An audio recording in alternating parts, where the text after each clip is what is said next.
What is up, guys? It's your boy, Lobster. Just in time. Oh, there you go. Dude, she turned the chat off because of me.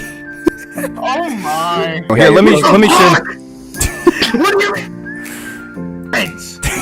I showed my stream now. What the hell do you mean more than friends? Yes!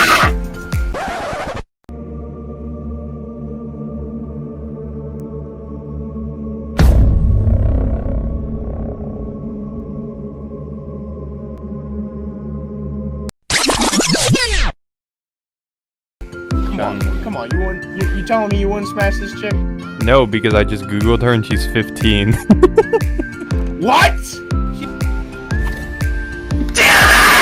It's revenge time. Top 10 anime betrayals of all time. Oh! What the fuck? You're a fucking dick, you fucking bully! Don't take my lunch money! Oh my god! You cleaned me out!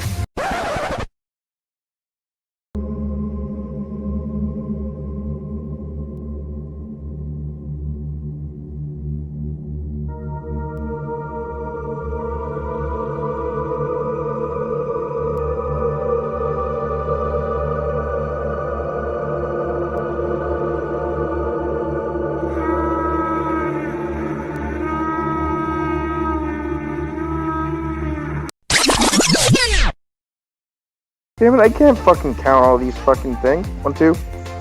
Alright. Dude, why are you spamming it? Why are you spamming it, dude? What? I'm not spamming it. Yeah, you are. I see that. There was fucking 90!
I wanted my shit to be more chill. You know what I mean? His shit. I mean, and I'm not trying to criticize his content or anything. He's got his content. I got mine. He's got his style of content. I got my style of content.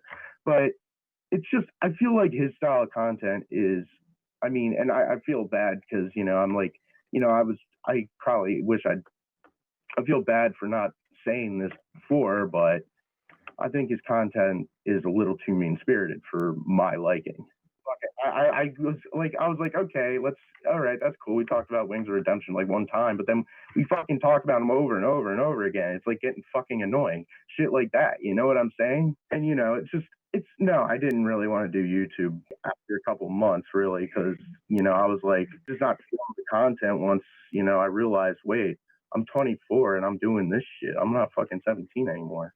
I'm like, I wanted to stop acting like a fucking 17-year-old. That was like the first thing I wanted to do. You know what I mean? Like acting like a 17-year-old on the internet.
What's going on, everyone? Crush back here with another video. I hope everyone's having a great day today, and I hope that y'all have done something good. Today's not going to be a good video, I'm going to be honest. Today's going to be a video that I'm really mad, honestly, that I have to make, and I'm just hurt more than anything, alright? Because it's one thing making, I guess, a quote-unquote exposed video about someone you just don't like, and it's another thing making a video on somebody that you've been friends with for over 11 years. It hurts, especially the way that a friendship can end, okay? And this could have been avoided so easily if there was just proper communication, which I've tried my best, okay? Y'all will hear exactly what happened later on in this video in terms of communication, but if you can't tell already, this is going to be explaining why Dylan will no longer be on my channel. And we'll really take a deep dive into why he won't be, because I don't like making accusations against people, especially on live stream.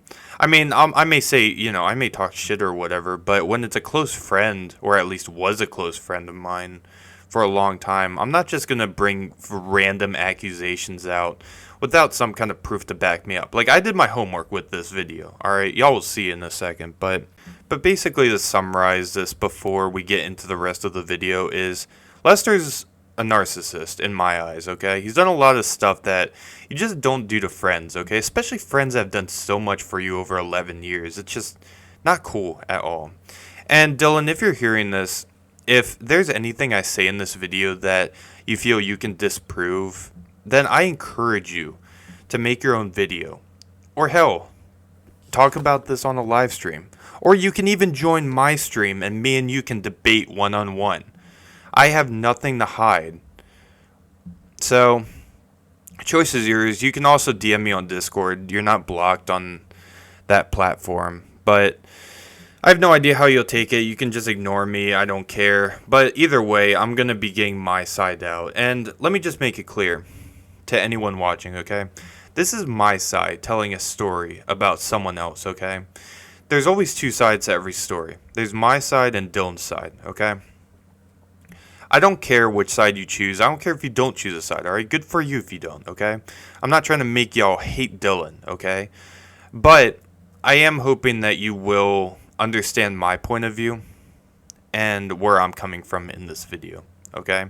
So we're going to split this video up into a couple parts. We're going to first talk about me and Lester's history as friends, because 11 years of friendship, a lot of stuff happens, okay? And then afterwards, we're going to be talking about a lot of the stuff I've done for him during those 11 years. We're also going to talk about stuff he's done for me as well, because I'm trying to make this a fair video, okay? I'm not going to lie about him, say he's done absolutely nothing for me and that he's just a piece of shit. That's not what I'm going to make him out to be, okay? I'm just going to be talking about everything that's happened in my point of view, as truthful as I can be, okay? And then after that, I'm going to be talking about a lot of the stuff that Dylan did that just wasn't good. Stuff that you just don't do to your friends, okay? That's kind of fucked up. And then after that, we're going to get into the Red Lobster incident, which if you'll know what that is, you'll find out later in this video. And we'll talk about the downfall and really what happened all the way up to present day.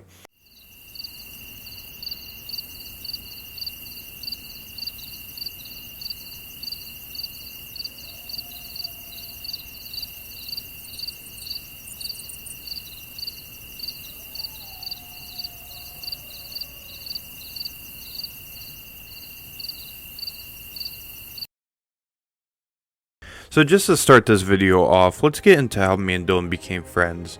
So we originally met in middle school around 2010 to 2011. We didn't really know each other at first, even though we had quite a few classes. I remember we had art, we had language arts, I think we had language arts, we had gym, and we had a few other classes. I know we also had health class together a couple years later in 8th grade, and we had science, I think in 7th grade. And we had a few other classes together. And we weren't really friends. I mean, we kind of talked here and there. But the real reason I even became his friend in the first place was through a mutual acquaintance, Sawyer.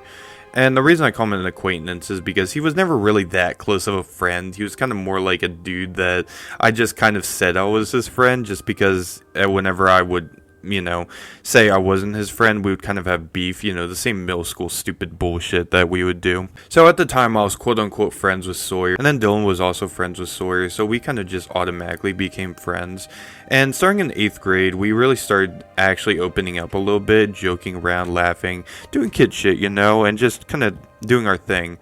And throughout high school, I would be over his house a few times. We would also do track after school, and we had a couple classes throughout high school, but not really that many compared to middle school. And we also shared a lot of mutual friends, especially in high school, because in middle school, we didn't really have that many friends, but in high school, we both opened up more and really expanded our friend group. And yeah, everything was pretty good in high school. We had a lot of mischiefs together, a lot of good times, I do gotta say that. The trouble really began, I would say, after high school. So a lot of my viewers are younger. A lot of you guys haven't, I guess, graduated high school yet, or maybe you're just starting it, or around that period of time. But let me just tell you this. So when you graduate high school, or I guess drop out or whatever, life changes. You'll notice that a lot of your friends are going to be more distant over a period of time, and then may overall just stop talking to you, and you'll just grow up more in life and kind of be more independent, and then start becoming a real adult. I know for me that I started going to college, I started working part-time, and I started making money for the first time, and I was also getting my driver's license so I could actually go places without my family's help. And it was the start in becoming an adult, and I'm not gonna lie, it felt really good starting to make a change and be different. A lot of my other friends were also doing the same thing. Quite a few of them were going to college as well. Some of them weren't, but they were working if they weren't in college. And the friends I did have, most of them were out of state in other colleges, so I couldn't really hang out with a lot of my friends the same way as I used to in high school, just because I wouldn't see them anymore. So because of that, I only had a couple of friends that were in my local area. It was Dylan and a couple other people, and John was actually one of them, but at the time we weren't like super close friends, so it was mainly just me and Dylan. So since I didn't have that many friends, Dylan was obviously my number one friend when I wouldn't want to hang out or go public places with someone. So I would invite him to go to a lot of different places together. The movies, the mall. I know that I'll drive him a whole bunch of places once I had my license later in 2018. We would go to parties together, and we would hang out with other friends sometimes as well together. When the pandemic happened, we weren't really outside as much. We were more online friends, I would say, than anything, and we would play games together like Call of Duty, Fortnite, whatever, And then from 2021 to 2022, he got PC, and he started doing YouTube. And we started, actually no, that was more like 2021 to 2023. We were gaming together, and then in 2022, he got a PC, and he also started his Lobster YouTube channel, and we would stream a lot together and have really good chemistry. I felt like we were a really good duo together. Sure, there were some times where we would both be tired and just not feeling ourselves, but for the most part, I think we were pretty entertaining, and it was just a good vibe all over.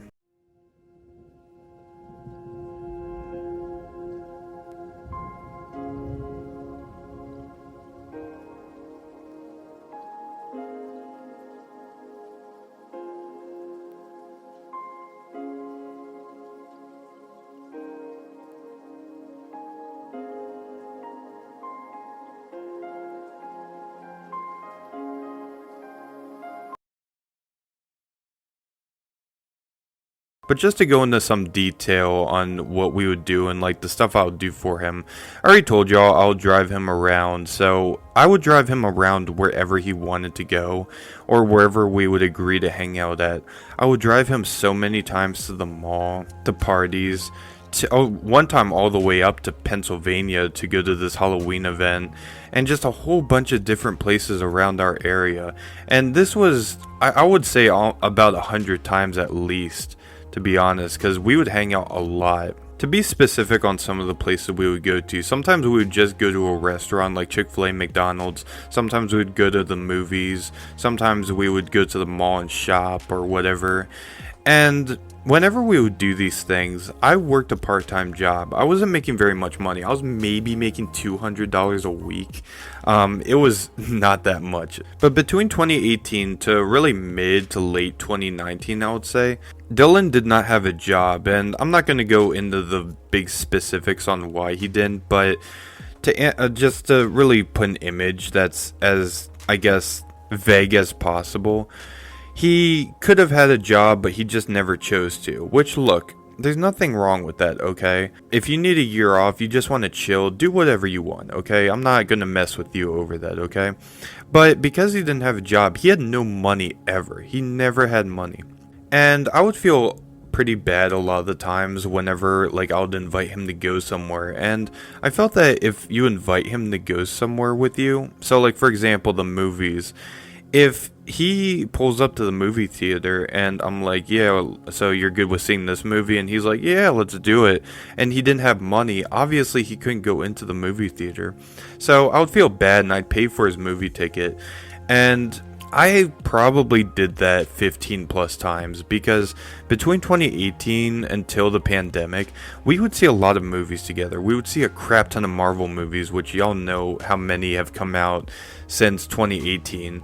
We would see horror movies together and just a whole bunch of stuff. And I know that once the pandemic died down in 2021, we also saw a couple other movies together. But the point being, I still paid for a lot of his movie tickets. And granted, not every time, especially later on in like 2021, so on and so forth. But between 2018 to really the beginning of the pandemic, I'd say, I paid for pretty much all of his movie tickets. And then once we would leave the movie and go to a restaurant, I would even pay for that too. And I would just feel bad because, he didn't have any money. The way I saw it was he was a friend of mine and that we would have a good time together. And so I figured, you know what, who cares? Like, I feel like he would do the same thing back to me, which, just remember that, y'all. Just remember what I just said. He would do the same thing back to me, okay? I would also buy him games over the years, and I would also give him Christmas presents, birthday presents. I know that one time I gave him $60 for Christmas. I gave him a capture card. Well, me and John split a capture card for his birthday last year, and I would always give him some kind of Christmas present. Sometimes it'll just be cash, sometimes it'll be like an object, something like that. I think you guys get where I'm going with this at this point. I paid for a lot of his stuff, and we're talking about hundreds of dollars worth of stuff, okay? And that's not even it, okay? I would also give him a lot of advice over the years. He would always, like, let's be real, friends, whenever we're together, we talk about, personal stuff. And I'm not going to talk about any personal stuff that we would talk about, but some of it was emotional, and we would talk about it, try and help each other through, and I would give him a lot of advice. And towards the beginning, he would kind of take some of it, but I would give him advice like, hey Dylan, so you're not really working or doing too much, why not try and get your driver's license? Because so many people were driving in places, and I figured, maybe he could just do that. And this was really the start of, I guess, him just kind of ignoring any advice I would give. Because listen, if you're my friend, I'm the type of guy where I'll tell you what you should improve and all that. And I'll say it differently per person, and because Dylan was a friend of mine and because he would kind of take my advice here and there with certain subjects, I was pretty nice about it. I was like, Dylan, no rush or anything like that, but you should really get your license. Like, you're not doing that much, and it would really help you, dude, and you could drive your dad around. And he could drive his family around. That would be a big help, I'm sure. And hell, you could even pick me up, because I would always pick him up, dude. And, there you go, just something to do. Me and John would also encourage him to do a lot of things. We would try and encourage him to not just get his license, but maybe think about going back to school at some point, which, to his credit, he's doing that now. But this is also back in like 2019, 2020. But we would do that. We would also try and help him out in, I guess, general as much as we could. We would also tell him, hey, dude, maybe you should consider doing YouTube. Like, I'm doing it right now, and it's going pretty well with me, and I know you're really entertaining and you do great. And we would give him advice on like stuff he should do, but we would also encourage him. We would be like, Dylan, if you did this, I know you would be so good at it. And a lot of the stuff he wants to do in life There's been people that have told him that, you know, he'll never be the career he wants to do, which I'm not going to say it out loud because that's his business, but it's a career that involves a lot of work though, and whenever he would bring it up, I would always be super encouraging, like any friend should, and I'll be like, Dylan, look, you can do this, okay? You just got to work hard, and I believe in you. I know you can do it. I'll tell him that with the YouTube thing, with his career, with really anything he was going through, with his current job, and I'll just be as encouraging as I could be. And there was really some above and beyond things that I would also do besides just basic talking to him and paying for his shit. I would also try and help him find a job in 2021 because he was really unhappy with his current one at the time. It was a lot of work. He hated waking up early. So at the job I was working at the time, I vouched to my boss and asked my boss, hey, do we need more people? Like, are you looking to hire? And he said yes. And I referred Dylan to my job at the time. And I got him connected with my boss, and then he and my boss were gonna make sure that Dylan got hired and all that. And then not just that, but at the college Dylan's going to right now, I was an athlete for that college, and I know that you can get scholarships if you do athletics. And for me, it was track, and the coach there, he would accept anyone. It didn't matter if you did track or not in the past. He was just looking for people that would do it now, and he would offer scholarships. So I gave Dylan his information and told him DM him and just say, Tim sent you, and you're a friend of his, and then, you know, you're interested in doing track for a scholarship. That type of thing. Something I actually forgot to mention for stuff I've done for Dylan is that when I would do YouTube with him, I would give him so much advice and motivation and try and help him out at every corner that I could. I'll get more into YouTube in a little while, but if you wonder why there's only one video left on this channel and where all the others went, that's because all those other ones he had, I edited for him. I made thumbnails for him. I tried to help him every single way I could on YouTube. And I gave him advice, and I told him, look dude, if you're going through something on YouTube, I got you, okay? Chances are I've had a similar feeling, so, you know, I can try and advise you with this as well. But I think you guys kind of get where I'm going with this, though. I'm basically saying that as a friend, or at least as a former friend of his, I did so much for him, okay? I've done so much for this dude because if you're my friend or family, then you'll have my best interest, okay? We all joke around together as friends, and we may say jokes about each other that sometimes may get out of hand, but it's never serious, okay? And at the end of the day, we still have each other's back, okay? Just to give y'all a few examples as well, when I had his back, there were a few people over the years that would harass him, okay? And there was one person in particular who was really up his butt about something. So basically, there was a former friend of his, I guess, that turned on him and a couple people in his group chat. And basically, the guy was threatening Dylan, and I don't remember if he was threatening to post Dylan's information on the deep web.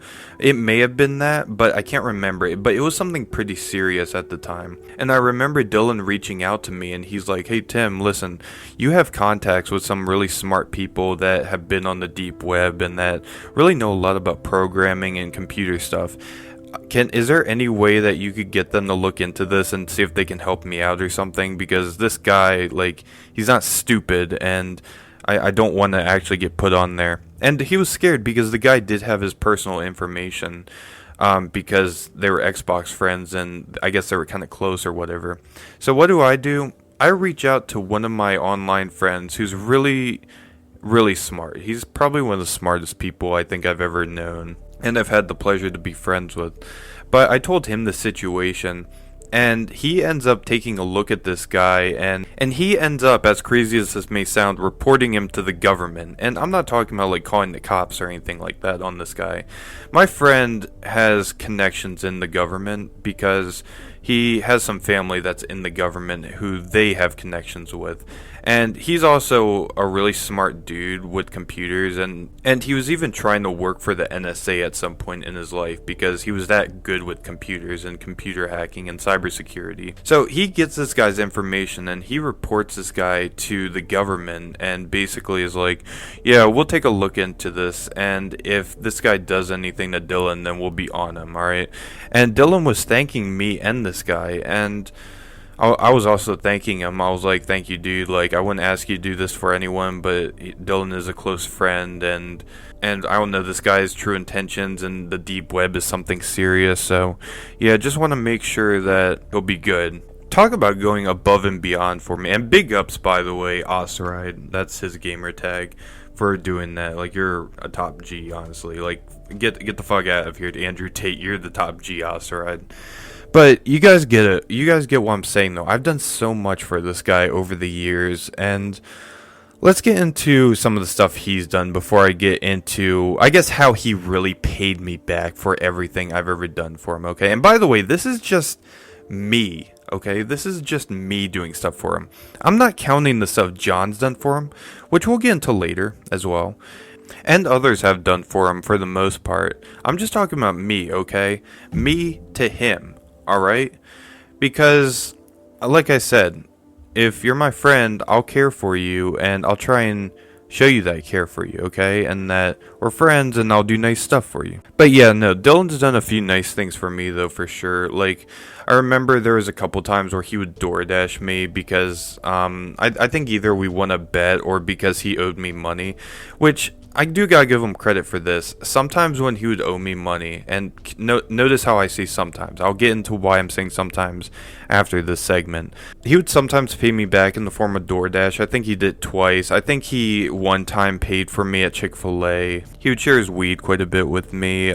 His dad would drive me some places with Dylan and would make it easier for us to hang out because before I had a car, that's really the most convenient transportation I had besides my own family or maybe another friend is Dylan's dad, who's a top G. Dylan would also take me to parties in 2018, and we would just talk a lot. That was really it, I feel. Dylan would also sometimes buy me games. I know that he bought me something for Gmod a while ago, and he would make little purchases here and there and pay for some stuff here and there. But that's really what all that Dylan, I would say, has done for me personally. He would also give me Christmas presents here and there. I don't know if it was every year, but he would do it. But he did it these last few years for sure, though. So I do have to give him credit for that. And just so we're clear, I'm not bashing him at all for, I guess, not buying me 15 plus movie tickets, taking me to so many restaurants, and everything I just said. I'm not bashing him for not doing that, okay? I don't care because I did that for kindness, okay? I didn't expect to get paid back in any of those scenarios I mentioned. I was just doing it to be nice. So the fact that he would do nice things back to me also meant a good deal, you know? I was happy and I was grateful, okay? Something else I also forgot to mention was how Dylan would also appear on my streams a lot. Sometimes I would just ask him if he could come on, but other times he would want to do a stream with me. And I would say it's kind of more like 50-50. I would always ask him and he would always say yes for the most part. And sometimes I could tell that he was really not in the mood to do it. Which, if you're not in the mood, dude, say no, okay? But it would still be a good stream, I would say, for the most part. And there were other times when he would really be into it and just be killing it, okay? Something I like about Dylan is that he's really funny, okay? And he has genuine good reactions to things a lot of the times. And I can respect him, and that's really the reason I like hanging out with him so much, because of his personality, you know? Before we get into the segment about how he quote-unquote repaid me, we're first going to hear what a few other people have to say about Dylan when it comes to good things, okay? Let's roll it. What was your favorite thing about him? You know, he was there. He was more or less present. He was also, you know, I hate to say, he was funny. Like how you say that, Dylan is Dylan, and that's what it is. And he's still like, he's a nice guy. He's genuine, all that. But yeah, sometimes Dylan might be a little bit confusing. Dylan's like one of the nicest people that I've known. Like, I mean, he could, and like, yeah, he's one of the nicest people I know. And dude, when he's energetic, he's the most funniest person to be around. Like, I mean, YouTube wise, friend wise, dude, he's All around, basically. yeah, Okay. yeah, Good answer. and yeah, he's just. I mean, he rarely shows anger. when we hang out with him. Like, unless he rages, like, just fuck around. But yeah, that's the thing. He's a really good, chill person.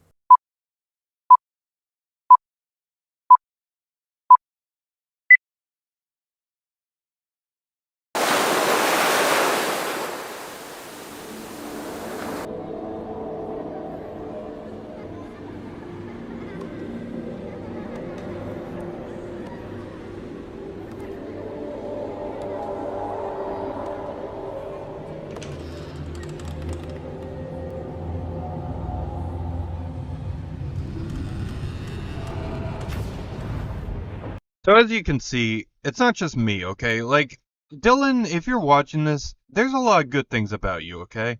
As shown by not just me, but other people. But listen, we're gonna get into now the real reason and the detailed reason of why he's no longer gonna be on my channel, okay? Because as nice as the stuff he's done for us so far, it really doesn't negate all the negative shit he's also done for us. So just to go down the list, the first thing that pops up in my mind is, y'all remember how I told you how he never had money? Well, that was a big fucking deal back then. I would say between 2018 to 2020, or even 2017 until like 2020. Something Dylan would do all the fucking time is that if someone did something for him and they wanted money, he would always be like, "Oh, I'll pay you back later," like, "Oh, I'll do that later," or whatever. And there were a few times where I told Dylan, "Look, I'll do this for you, but pay me back, okay?" And he's like, "All right, yeah, I'll pay you back, okay? Don't worry about it."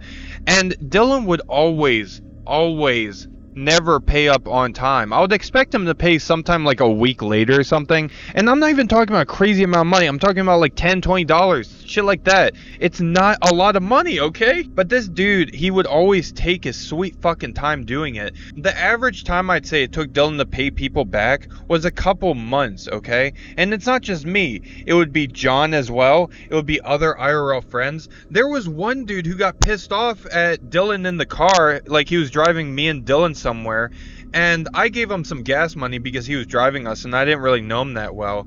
And the guy said thank you, and Dylan said, "Hey, I'd pay you some gas money too, but like I just don't have money right now. I'll pay you back again at some point." And then the guy got mad and he's like, "Dylan, you already owe me money and you said that exact same line before and I still don't have my money. So don't say you'll pay us back if you won't, okay?" Like, this guy never had fucking money. And granted, this was before he started working, to be fair, but he would always promise people shit and never deliver.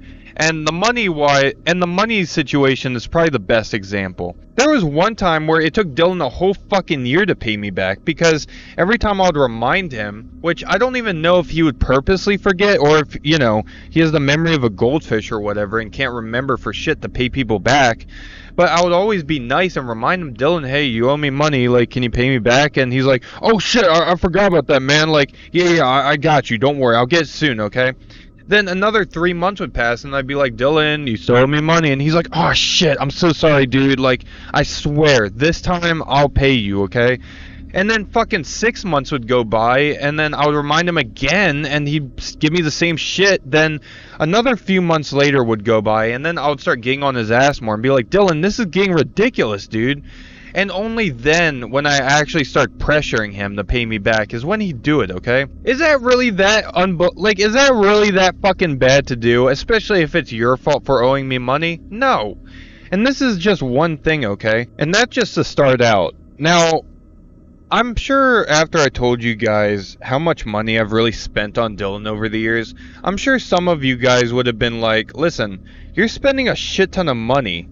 Why not, you know, bring other friends with you?" Because you did say that he was one of the few friends you had that were still in the area. Dylan was my main friend, yes, but there would be times where I would want to do stuff without him. There was one time that really stands out where me and my one friend, which I'm going to call Steve, which is not his real name, but that's just what I'm going to call him. Me and him, we wanted to go to this Moonrise Festival in Baltimore City, and it was just going to be the two of us. It wasn't going to be anyone else. And me and him were planning on going somewhere in, I think, July or August. And it's kind of, anyone that's been to festivals, you guys know that it can be kind of expensive to go to festivals. It's not, it's not like that expensive, but it can be over $100, which in our case it was over $100. It was like, I guess, a solid 100 or maybe a little bit more. So what we were gonna do is me and Steve, I paid Steve money ahead of time, and me and Steve were gonna go, and it was just gonna be the two of us. And if I had any other friends in the area, then I would definitely invite them too. But I wasn't gonna invite Dylan. Well, me and Steve both didn't want to invite Dylan because this was in the golden age of when he had no money. He had $0, and he already owed so many fucking people money at that point. We knew that if we invited him, he would definitely say yes, but he would say, hey man, I have no money, but if you guys pay for me, I'll pay you back. Bro, Steve did not want to do that, okay? Steve knew that Dylan never paid people back, and we're talking about he wouldn't pay people back like $10, $20, sometimes $50, okay? And we're talking about $100 in this case. So Steve just didn't want to deal with that hassle, which is why it was just going to be me and him. And yeah, we weren't going to invite Dylan just because of that reason. We didn't want to purposely leave him out, obviously. This was just going to be something that me and Steve were going to do by ourselves without Dylan or without really anyone. Because me and Steve at the time, Steve was probably my third best friend, or one of my closest friends at the time, besides Dylan and maybe a couple other people. So about 2 weeks before we were planning on going to this festival, 2 or 3 weeks, I can't quite remember because it's been so long, me and Dylan were at the mall and we were talking and just having a good time. I was buying some stuff in there, like new clothes, stuff like that, just because I wanted to look good in the concert, and I wanted to just kind of do normal shit, at the mall. That's really it. And while we were talking, the topic of Moonrise, which was the festival at the time, came up. And I told Dylan, hey Dylan, I just wanted to tell you, me and Steve were planning on going to Moonrise. And I'm just wondering, have you ever been there before? Because I've never been there before. And, I'm not that, social with people a lot. And, I could just use some tips if you have any. Because at the time, I'm still kind of shy to this day. I don't really show you guys me being that shy, but like in person I can be a little bit shy, but at the time I was a lot more socially awkward and just not nearly the man I am to this day. And I was just asking Dylan if he had any advice or if he's been there before. Dylan told me no, he's never been there before. And then the next sentence out of his mouth, he's like, yo, that sounds really cool, so when are we going? He said, when are we going? And I kind of had a feeling, like, I'm not gonna lie, I actually had a feeling before I even started talking with him about this that he may say something like that, may assume that he's going. I thought it was maybe more like a 25% chance of him saying that, but because I felt he might say it, I kind of had a response ready. I'm like, oh, Dylan, this is just gonna be me and Steve, dude, just us this time. Maybe next time you can go with us, but, it's just gonna be us. Nothing personal, just us. Dude.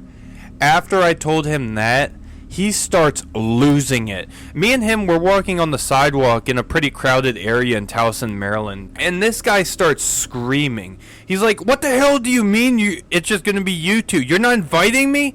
And I'm like, Dylan, I wasn't inviting you. I was just asking you if you've ever been there before and, if you have any advice because, you're more outgoing than me and you're more confident than me. So I'm just asking if, you have any pointers. And he's like, what the hell? What are you talking about? Like, why are you bringing that up if you weren't going to invite me?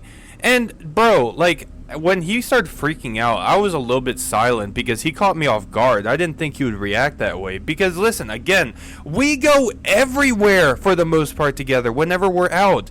He's, like I've said before, I don't have that many friends, had that many friends at the time in the area, since most of my friends usually are in college out of state. But because this is the summer and Steve is back home, I just want to hang out with Steve. Because Dylan never had money and never paid people back nearly on time, we didn't want to invite him. So I just told Dylan, again, dude, it's nothing personal, it's just going to be me and him, like, maybe next time, it's not a big deal. Like, we go everywhere together, it's not that big of a deal. And he starts losing his shit. He's just like, you guys are just trying to leave me out of this. What the fuck? And he just starts freaking out, losing his shit. He's calling Steve the worst fucking names ever, calling him a shit friend. And I'm sure he would have called me that too if, you know, I wasn't standing right next to him. Because one thing I've learned about Dylan is that if you're next to him, he won't say what he feels to your face because he's just not man enough to do it. But I didn't know how to react. I'm just trying to calm him down because he's having a legit temper tantrum on the fucking sidewalk. He was like 19 or 20 at the time, and he's acting like a 14-year-old. People are looking at us. I feel hella embarrassed, and Dylan's just having a fucking autism attack. Eventually, his dad comes to pick us up because I didn't have my car at the time, and I still didn't have my full license, so I couldn't drive us back. And when Dylan's dad picks us up, Dylan tells his dad the whole thing, and I'm just quiet in the back seat, not knowing what to say. And Dylan just coming up with all these fucking excuses. He's saying that you know, he's saying how Steve was the one that, you know, didn't want to invite him. And he started claiming that it's because of his looks, it's because of whatever, this and that. But Dylan, it's not because of how you look, it's because you have no fucking money at the time, and you have a shit track record of paying people back, as we just discussed. So, that's so uncalled for, honestly. And I did something that I really regret to this day. And Steve, if you ever watch this, and if you figure out who you are in my story that I'm telling right now, I'm really fucking sorry, dude. Like, I really regret this. This really is part of the reason that I'm changed and I'm not, you know, who I am anymore back then. But I kind of blame Steve as well. Like, I was trying to get Dylan off my ass, and I was telling him, look, like, Steve, this was mainly Steve's idea. Which, listen, I was wrong doing that. I feel so bad even to this day doing that. I tried to shift the blame on him, which it was not his fault. It was a mutual thing, okay? But I just did not know what to do, okay? Because this dude was having a fucking autism attack in the fucking car and on the sidewalk, and he embarrassed the hell out of me and himself as well. And his dad is just kind of siding with Dylan because his dad doesn't know the full story. And then eventually we get back to Dylan's house because I couldn't get back to my house. I was going to chill with Dylan for a while until my parents could pick me up at the time because, again, I had no car. And when we got to Dylan's house, Dylan tells his mom everything. And then his mom and his dad and him start confronting me. And I get put in this awkward-ass 3v1. And they're like, why didn't you invite Dylan? Why didn't you invite Dylan? And I was so uncomfortable. I was sweating. And, dude, this was so fucked up. Like, this was not cool at all. Like, it's already embarrassing, you know, that you have to have your fucking parents defend you when you're, like, 19 or 20. I'm trying to, you know, add a little comedy. But this was a very serious situation, though. So I was able to weasel my way out. And I'm just like, listen, we didn't actually buy the tickets yet. We're just talking about it. And we were just planning on doing it. But it's not done yet. And after I told everyone that, his parents were like, oh, Dylan, they might not even go yet. Like, just calm down. I didn't want to say the real reason in front of Dylan or his parents because I was trying to be polite, okay? And I was already in a very awkward situation. I was kind of in shock, so that, you know, me defending myself and using logic for why Dylan's not actually going there just wasn't with me, okay? And I just felt so fucking uncomfortable, and that was just so uncalled for. So fucking uncalled for. Because again, I would always invite this dude to go places. I would drive him places when I got my car later on as well for free. I would never ask him for gas money, even though, you know, maybe he should have given me some money. But I don't give a fuck about that. That's fine if you don't, okay? Because I'm nice like that. But this situation really stuck with me because this just showed how he would act towards his friends when he wasn't invited to every single fucking thing, okay? Like, after that day, if I was gonna do stuff without him, I straight up just wouldn't tell him. There's been times where I've gone out with friends and I've just not told him because I'm worried that he's gonna just go ballistic again. But that whole situation also really showed me just how selfish he was, though. Just how selfish he was, and it just really rubbed me the wrong way, dude, and I feel like that's not what friends should do. I almost forgot to tell you guys the complete aftermath after this. So after this happened, I don't remember the time frame that this took place afterwards, but you want to know what Dylan did afterwards? Never once did he apologize for, just completely making me feel so uncomfortable and just I don't know, he was trying to guilt trip the hell out of me when I wasn't to blame for anything, and he's not a fucking victim for really any of that situation. That was just me trying to do something that does not involve him whatsoever. He doesn't apologize, and he never says something like, listen, I think that was out of turn, that was kind of messed up of me, I'm sorry. If he were to say that, then I wouldn't even be mentioning this, okay? But never once did he even say sorry. He blamed it on his mental health. He blamed on his anxiety. Dude, you sound like fucking Wings of Redemption, you pathetic fucking loser. Because listen, there's people out there who go through real fucking mental health shit. Just to use an example of someone I'm talking about, rest in peace, Etika. That dude had serious mental issues. That dude was battling real demons. That dude, if he were to lash out at somebody, then look, it's never an excuse to lash out at people, okay? But he was battling legit demons, okay? And there's a lot of people out there like that. There's a lot of people with issues. I have mental issues myself. I don't really talk about it because I don't feel comfortable with doing that. I like to keep, I'm the type of person that I don't really like to say too many of my problems out loud unless it really bugs me, okay? But I deal with shit all the time too. I deal with anxiety. I deal with depression a lot more than you think, okay?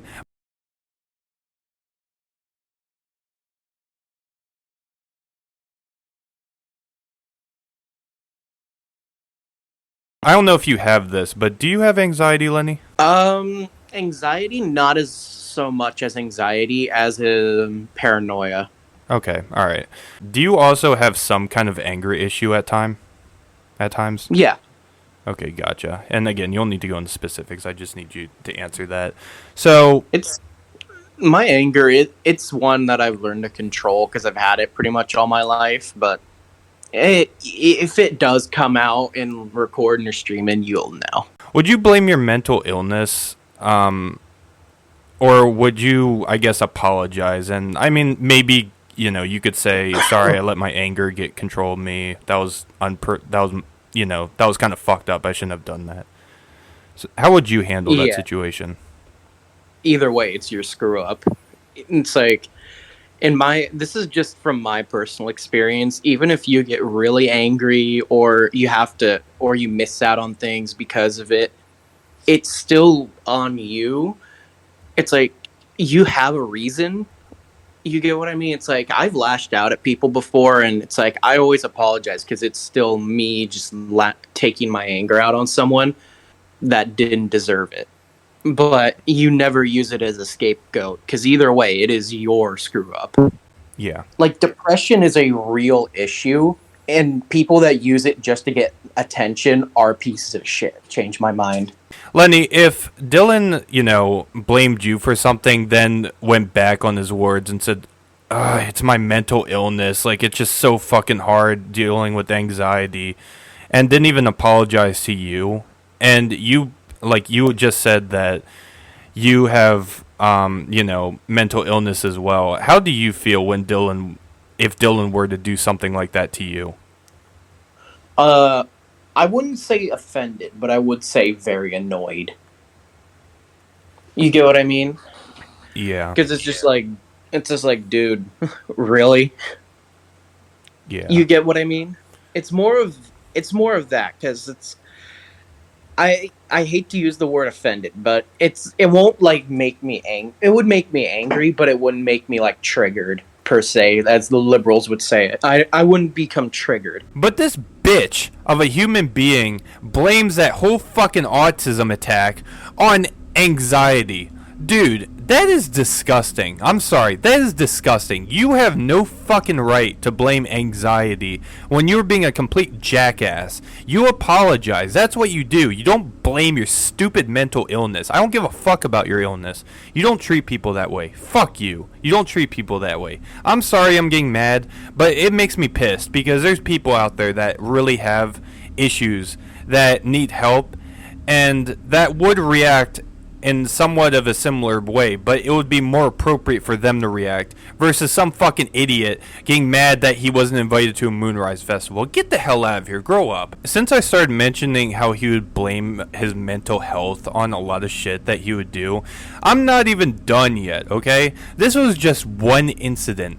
He would blame his mental health on so much shit. Whenever he was going through something bad at all, whether it was involving, me or John or just him, he would just blame his mental health if he were to lash out at people. He wouldn't apologize. He would just fucking blame his anxiety. He'd be like, oh shit, man, my anxiety, my bad. That's all he would say.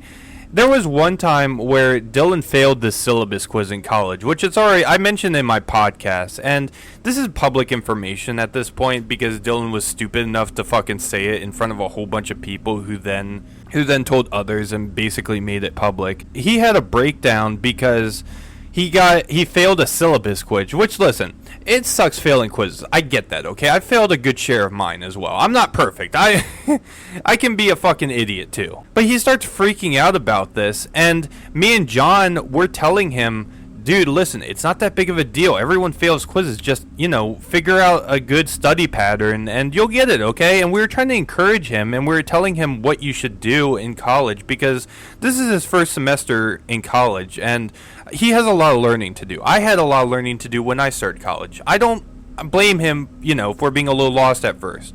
That's how I was for a few semesters.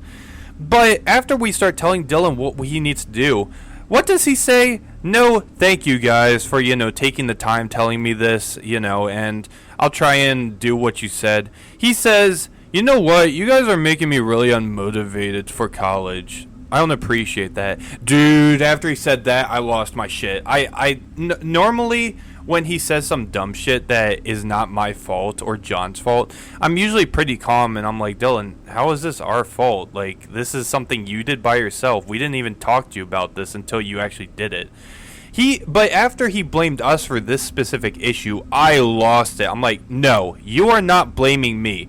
Am I the one that gave you that grade? No, it's your fault because you didn't try hard enough, so you got the shit grade because you didn't put the work in. That's not my fault. That's your fault. Is my name on that paper? No. Did I take the test for you in your name? No. That's your fault. You take the fucking blame. You take responsibility. We're trying to help you, and this is what we get? This is what we get?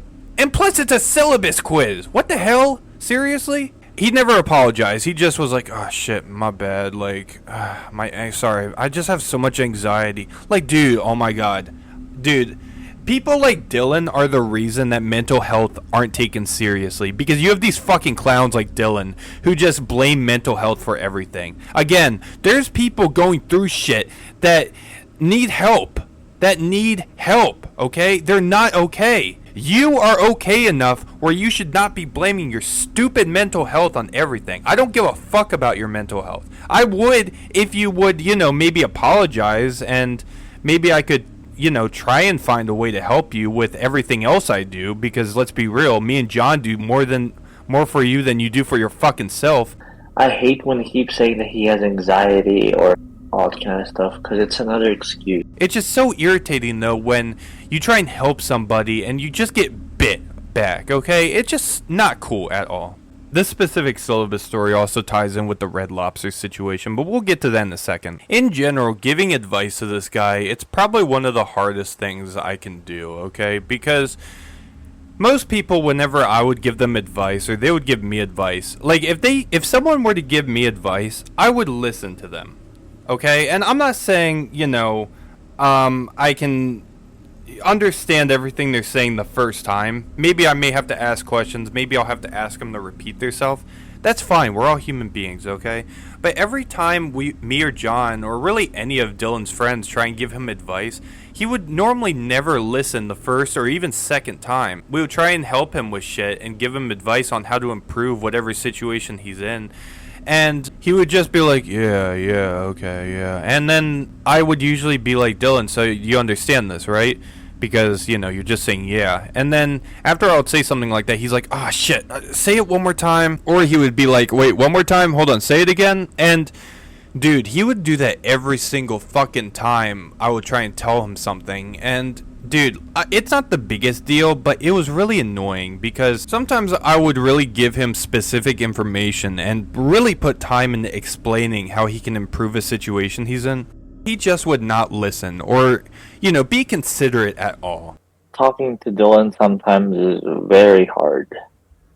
Because he's either, I'm not, it's his own choice, but he's either stoned, high, out of focus. Like, I don't know. So you think he's, do you think basically that he's not really, I guess, listening to what you're actually saying and he's kind of just brushing it off? Yeah. Now that it's been going on for so long, getting, at that point, which is kind of, irritating. So you're used to it, almost? Mm-hmm. He could, if I could ask him a question, he would give an answer completely out of the blue with, has nothing to do with what I asked. Which means, for example, I ask him, I could say that, how he's feeling today, whatever, and he would reply with something like, I went to the club. So it's he's very, unpredictable, I'd say. When you ask him a question, I mean, when you talk to him, it doesn't really feel like he pays attention to what you're saying. Pretty much just answers whatever he has to answer and doesn't really care what you're saying. That's how I experienced it. The kind of thing that pissed me off is I gave him advice on girls and all that, but he made false promises towards me, saying he'll improve that, he'll work on himself, he'll do all these things, but he never did it. Would kind of made me lose respect for him. But I mean, yeah, he still he was a nice dude, don't get me wrong, right? But just a little bit, yeah. Sometimes he said some things that he shouldn't have said. Dylan wanted some advice about girls and going to the club and clothing and all that. And I actually I not sacrifice, because it's not a big deal for me, but I actually put my time and effort into sending him what to do and giving him examples, and of course he doesn't have to take it, right? But then at least tell me that you're not interested, instead of wasting my time and I'm putting energy into him and telling him what to do and giving him motivational tips. And he's like, yeah, I'll change my clothing style, I'll go less to the club, I'll work on myself, I'll go work out, I'll change my hair, I'll cut my beard. And when at the end of the day he never did it, which is very disappointing for me, since I actually tried and get him to do it. Still, he's a free person. He decides what he wants, right? But then again, don't ask me for advice if you're not gonna do anything with it. I would send him a whole paragraph with a lot of tips that he can do, and shave his beard, work out, all those kind of tips, and he would just reply with, yeah, I'll give it a shot, and that's it. Dude, I just gave you the whole solution to bettering your life and trying to wake up and be more confident and all that. I just gave some shitty replies, and then the day after I asked him how is it going with the promises, yeah, I don't know. Then I'm all right, dude, do it tomorrow. Then he's for example, he'd say, yeah, I do it. I will definitely do it. Yeah, I'll consider it. Yes, I will do it. He's so sure about it. But then when I ask him, why don't you do it tomorrow? He backs the fuck out. Why? If he's so sure about it, why not do it tomorrow? He keeps on delaying things and pushing them away from him, which make people like me and you lose their patience. Some of the advice I would give him as well was stuff I wanted him to actually do as well. Because, well, just to put an example out there, when he started his YouTube channel, I would tell him, listen, if you're going to have a social media for your channel, don't use your regular Instagram, don't use your regular social medias, don't link them to anything, don't follow anyone you know, just make a brand new fresh account And you can follow, whoever you want, I guess, but don't follow people you know. Don't do that, because if you do that, then anyone that follows you from your YouTube channel, they will be able to see who you're following, and they'll see your IRL friends, and you never know who's watching. You could get some fucking weirdo who will DM every single person in your friends list, and they'll be like, who the hell is this? And, it's just a weird stalker situation. How careful do you think he is with this privacy online? And others' privacy online? He's not careful. He's doxed himself multiple times. He's Can you specify, like, where he's doxed himself? Live stream. His friend that came along to play Fortnite with us doxed him.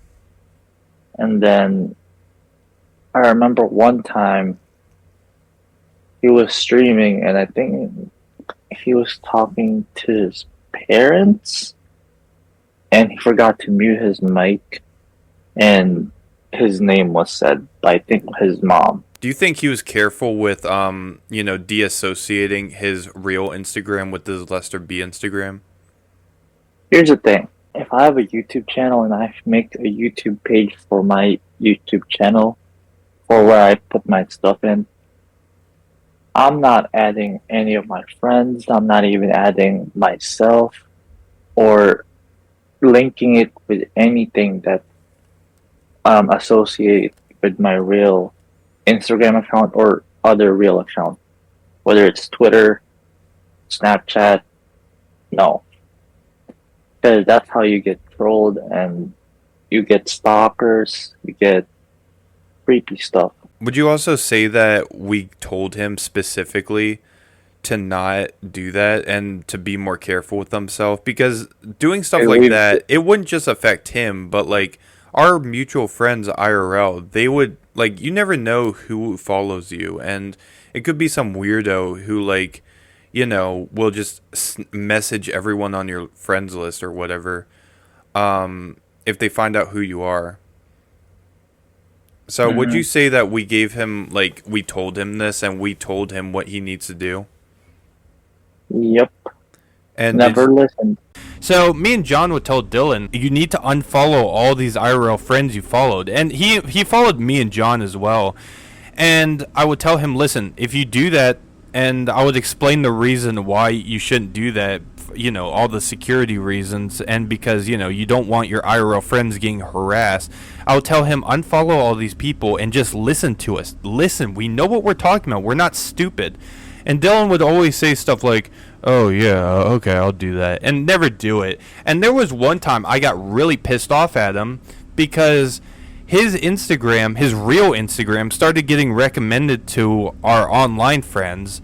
And Dylan, to make it even worse, some of my online friends added his real Instagram, and Dylan would just accept them without looking at who the hell he was accepting. And I got mad at Dylan because I realized if online people are finding his real Instagram, they could probably find mine as well. I told Dylan, alright, enough of this shit. Do it fucking now. I'm done playing games with you, dude. I was nice to you, but you never respect people that are nice to you. So I'm gonna be mean and tell you, do it right now. Get your ass up and fucking do it. So, you wanna know what he does? Instead of unadding all the IRL people he knows and follows, he deleted his Lester B Instagram. Dude, that is just the dumbest thing you could possibly do. It seems like that's just a recurring theme with Dylan. Just instead of, doing what we tell you because it's the most logical thing to do, which I'm not saying all the time, everything I say or everything me or John say are the smartest things to do, but when you can't think of anything better and you resort to doing one of the stupidest possible things, one of the stupidest possible alternative options you could do, well, I don't know. I feel like maybe, you might want to just listen to your friends, Dylan. I think you guys kind of get that at this point. There's just so much advice we've given them over the years besides, that particular case. I've given them so much advice with more YouTube shit, more life advice as a whole, and just what, he probably should do and how he should grow up more and, be more of an adult. But, again, dude just never listens to us. So let's move on from the actual advice that not just me, but John or whoever would give him, and focus more on some of the stuff that I've actually done for him and how he's just repaid me just in a shit way ever. So I've already mentioned my college, how he never, how he never actually went forward with that scholarship, which it's whatever, okay? It's just me being nice. But just to name a few things that come to mind of some stuff that we've done for Dylan and him just never thanking us for. I remember before Dylan got his full-time job starting last year, before he was working a part-time job, and we were telling Dylan, listen, you should probably, since you said that you're miserable with your current job, you should find a new full-time job since you're not doing anything else, and you could make more money. So me and John are trying to help Dylan find jobs, and I'm looking on Indeed trying to find him a really good job that he could do that would pay somewhat well. And John is doing the same thing, except he's doing even more. John got Dylan's resume, Dylan sent it to him, and John starts looking through it and correcting it for him. And dude, that's a whole nother level of doing good stuff for a friend. You're correcting his resume, you're polishing it up, making it look better. Dude, that's stuff you really should be doing yourself. That's not something that, your friends should be doing. Which, look, I'm not saying you can't ask for help. Everyone needs help. But John never asked for anything in return, and Dylan never even thanked him for doing that, to make it even worse. Dude, like, whenever my parents, when I was younger, have helped me with my resume, I would thank them. Because, look, that's something that, could go way far in the future. If you get a good job, you gotta, say thank you for really good deeds that people give you that could really benefit you over time. Not just that, but when Dylan started college a few months ago, John also did his assignments for him. Dylan would show him the assignments, and John would just completely do them for him, basically. He would tell Dylan exactly what the answers were and just walk him through step by step. And then Dylan, he doesn't even thank John. After he gets a good grade back and the professor leaves positive reviews, Dylan starts flexing it. He's like, the professor said this was one of the best assignments he's ever seen. Which, dude, Dylan, you didn't even do the fucking assignment. John did it. Why are you flexing? That's not your pride. That's John, okay? He did that assignment for you, motherfucker. You didn't even thank John. You're just flexing it like you did it yourself, but you fucking didn't. Do you think Dylan's fair for you? Does it feel like you have that kind of relationship and that he's just fair to you in general? The big question to that is hell to the no. Well, that's not a question, that's an answer. Or that's an answer, god damn it. Can you just list a few of the things that, he's really taken advantage of you that you can think of in your mind? I mean, we get him birthday gift, Christmas gift, or I get him that, and I don't expect anything back from him. I learned that giving back is better than receiving. Feels nice, and I mean, I'm not mad about that. But sometimes, when we would give presents, you buy me stuff. But with him, it's just hey, cool. And then what pissed me off was when he lost my Christmas gift. That really pissed me off. Because I remember, I know it's near my house, but I literally, the day before we met up, I literally walked in freezing temps just to go to that place, just to buy you guys that gift card. And to hear that news from him was just really upsetting. I mean, when we treat him, he says thanks, but it's just okay, he treated me. On to the next one. What were some of the restaurants that you would treat him to? When we saw Star Wars, we did Chili's, and we did Olive Garden, and then Papa's. So when you would offer, what was his initial reaction? Would he jump immediately to when you were offering to pay for something for him? Or would he, be hesitant and maybe try and kind of be how I am, just say no and say, no, I'll pay for my own stuff or something like that? How would he react whenever you would do that? he doesn't really. He would just say he would just agree and just yeah. So he'll just agree. That's it. Well, obviously, I don't think he'll just be like, "Oh, yeah, sure," or something like that. Or maybe he does, but like I'm sure he gives more of a reply than that, but no hesitation though in like, maybe thinking, "Hey, maybe I should pay for my own meal." Yeah. I don't know, dude. It just seems like he takes so much that we do for granted. And if you're still not convinced that, he just doesn't appreciate a lot of the shit we do for him, let me give you guys a real story that pissed me off that he did. So, around the same time when he was looking for a new job, I figured, listen, I'm working a job right now that I'm not going to be in for much longer because I'm also looking for a full-time job since I recently graduated college at the time. So the job I was currently working while I was looking for a replacement was just a part-time job that you work 25 hours a week where you'd get paid like not minimum wage but a little bit above minimum wage. But this job though, it was the easiest job I'm probably ever going to do in my life. Basically, I would just sit on my ass and collect a check. That's as easy as it was, okay? All you had to do was show up to a location, let people into a building, and that was it. And then you're on your phone most of the time, probably 99% of the time. I asked my boss, "Hey, are you still looking to hire people?" And he said, "Yeah, we need people." And I told Dylan about the job. He said he was down to do it, so I gave my boss his number. I gave Dylan my boss's number. They got talking, and then Dylan actually met my boss in person, and my boss told him, "Hey, this is what you gotta do. Just fill out this paperwork, then you're golden." And Dylan never did it. He never filled out the paperwork. He never even told my boss, "Hey, listen, I'm not actually interested anymore. Like, I appreciate the opportunity, but I'm moving on." I vouched for this dude so hard, and my boss, after a week passed by and he still didn't have paperwork from Dylan, he called me because he couldn't get in contact with Dylan. He's like, "Hey, I'm trying to reach Dylan. Do you know where he is? Did he change his phone number or something?" And I'm like, "Oh, I'll reach out to him. I'll see what he's doing, and I'll tell him to reach out to you." And I tell Dylan this, and I'm like, "Dylan, did you fill out the paperwork? My boss is trying to get a hold of you, but you're not answering or, doing whatever." He's like, "Oh, man, I just haven't done it yet, man. I'll get around to doing it."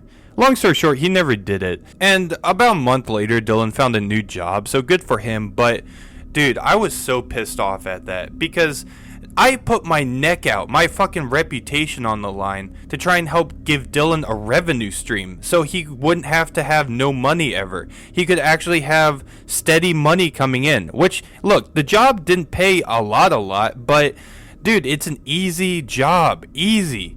You could even do this part-time during the week, like 10 hours a week, and that's still money you're getting, okay? I'm not lending you money. I'm giving you an opportunity to make your own money. And this motherfucker still couldn't do it. This is the easiest job I've ever had, and you still can't do it? So he made me look like a fool. I got really angry from that. And look, that's something not everyone does for you. Anyone watching, I'm sure you guys have good friends, but I guarantee not all of your good friends will do that for you because you're putting your reputation on the line. So Dylan not only, made a fool out of himself like he usually does, but he made a bigger fool out of me because I vouched for him. And I was really pissed off at that. And I told him straight up, "Dylan, because you did this, I'm never recommending you another job." And this is going to sound harsh as fuck, but if Dylan was homeless right now, I wouldn't try and recommend him for any job that I previously had. I don't give a shit because he embarrassed the hell out of me. He made me look like a total fool because of his laziness, his arrogance, and his selfishness, not giving a fuck about anyone but himself, like he always does. And that you'll see more of later on in this video. But that really stuck with me as well. I was really pissed off about that, and I told him that, and when I told him that, he didn't even seem to give a shit. He didn't apologize or do anything. He just was silent, not knowing what to say. Just pathetic. Pathetic. The last thing I'm gonna mention, which is kind of going back to the advice that me and John would give him, is when Dylan first started his YouTube channel, I was super encouraging, and I would tell Dylan all the time, "Dude, listen, I know you're good at this. Like, you're entertaining, you're funny. I think you could do really good at this, and if there's anything you need, let me help you. I got you, okay?" So what I ended up doing for Dylan is not only would I try and, give him motivation to keep doing YouTube, but when he was doing his Bully series, he would live stream the game Bully, and he would send the VODs to me. Actually, no, he gave me permission on his Twitch channel to download his VODs, and I would download his VODs, edit them into episodes, and then send it to him through Google Drive so he could upload them on his YouTube channel.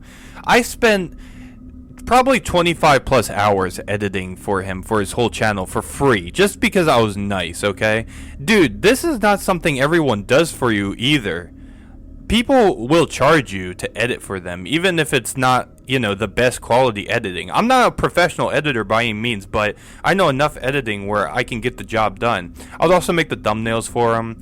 And I would also give him other videos to upload as well, like the table manners video, like the BDSM test video, because those were from a live stream of mine. I would take the live stream and edit parts out so that he could use them for videos, and they would look really good for content. And Dylan half the time still wouldn't even upload them on his channel.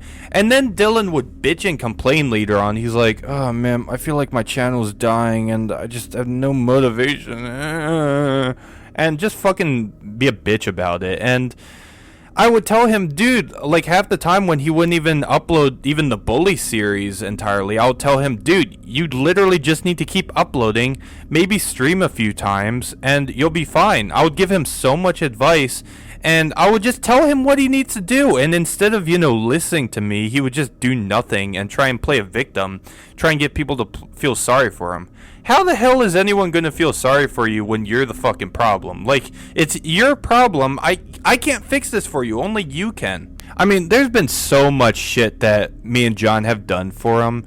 It's just disgusting how he treats his friends half the time. How he doesn't say thank you. How he just really takes our kindness for weakness. And how he's so entitled.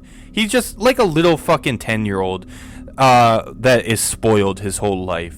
Dude, you're not a fucking 10-year-old anymore. You're 24.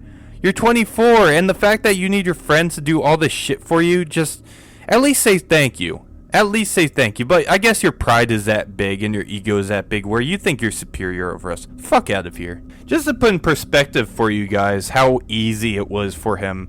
He only made one video on his channel, which is the only video up still on his channel to this day. It's that storytime video, which, let's be real, it's the shittiest quality video he had on his channel. He has his little what's it called, his little icon, like his Lester B icon, not even in the corner, it's in the middle of the screen almost. And it just, you can tell he really did not put that much effort in. I mean, I'll give him credit on the thumbnail, but even I helped him with that thumbnail a little bit. And I'm not even hating on this video, just to be clear, but I'm just saying though, like, it's just so frustrating when you do this much only for Dylan to still whine and complain. And, he just isn't being a man about anything. He just wants to be pampered his whole fucking life with everything. Literally everything.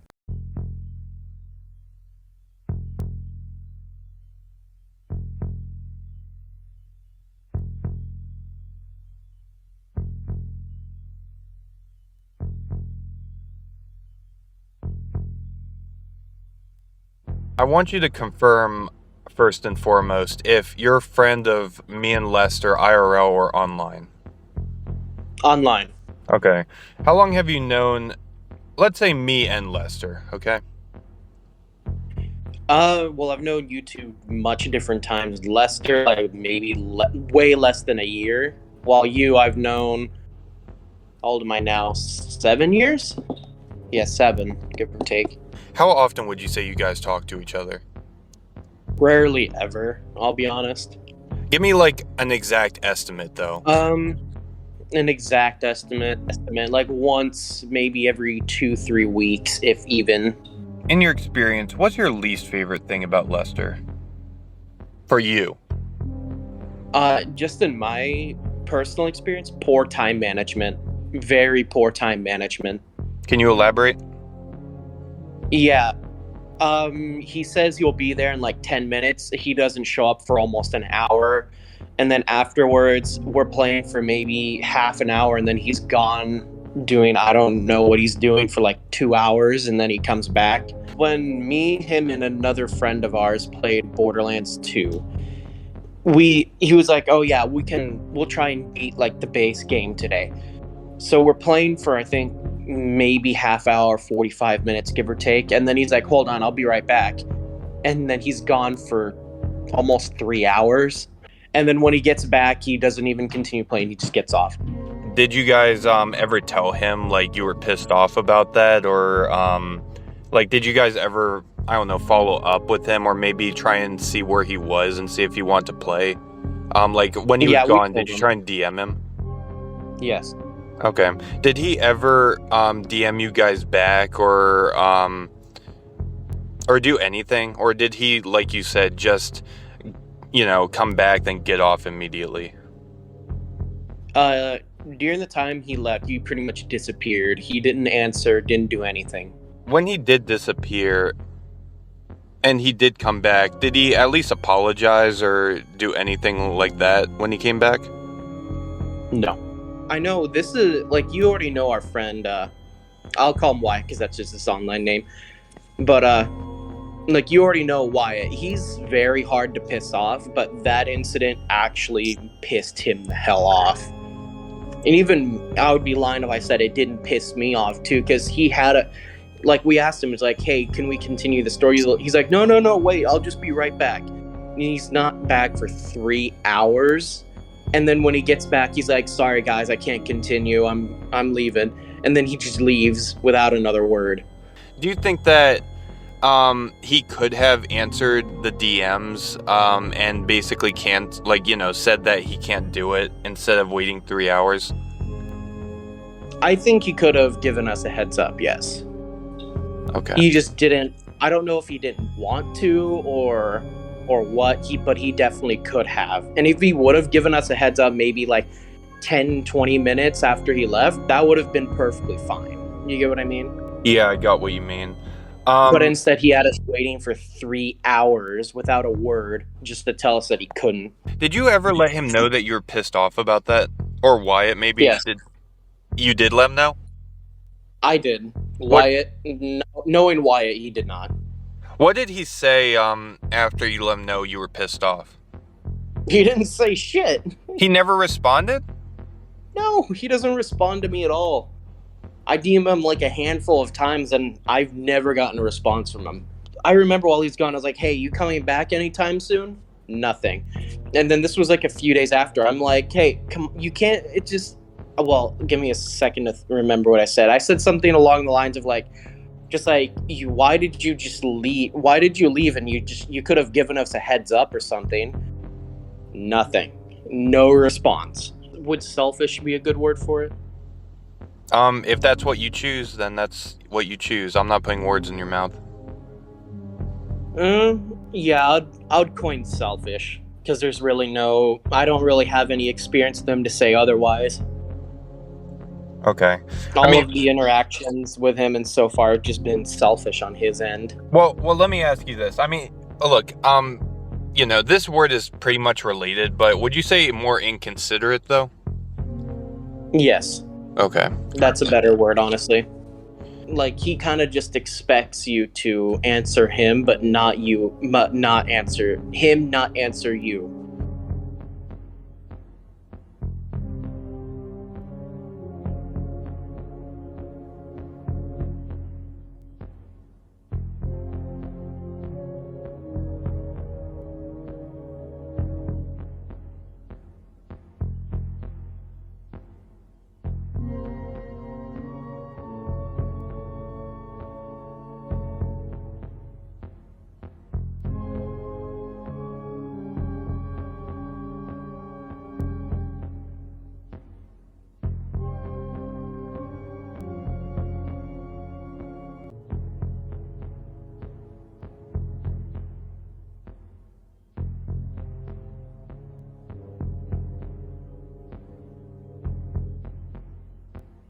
But let's talk about a time where, you actually wanted him to pay you back. So let's use the most notable trip, the only vacation we've ever done, all three of us.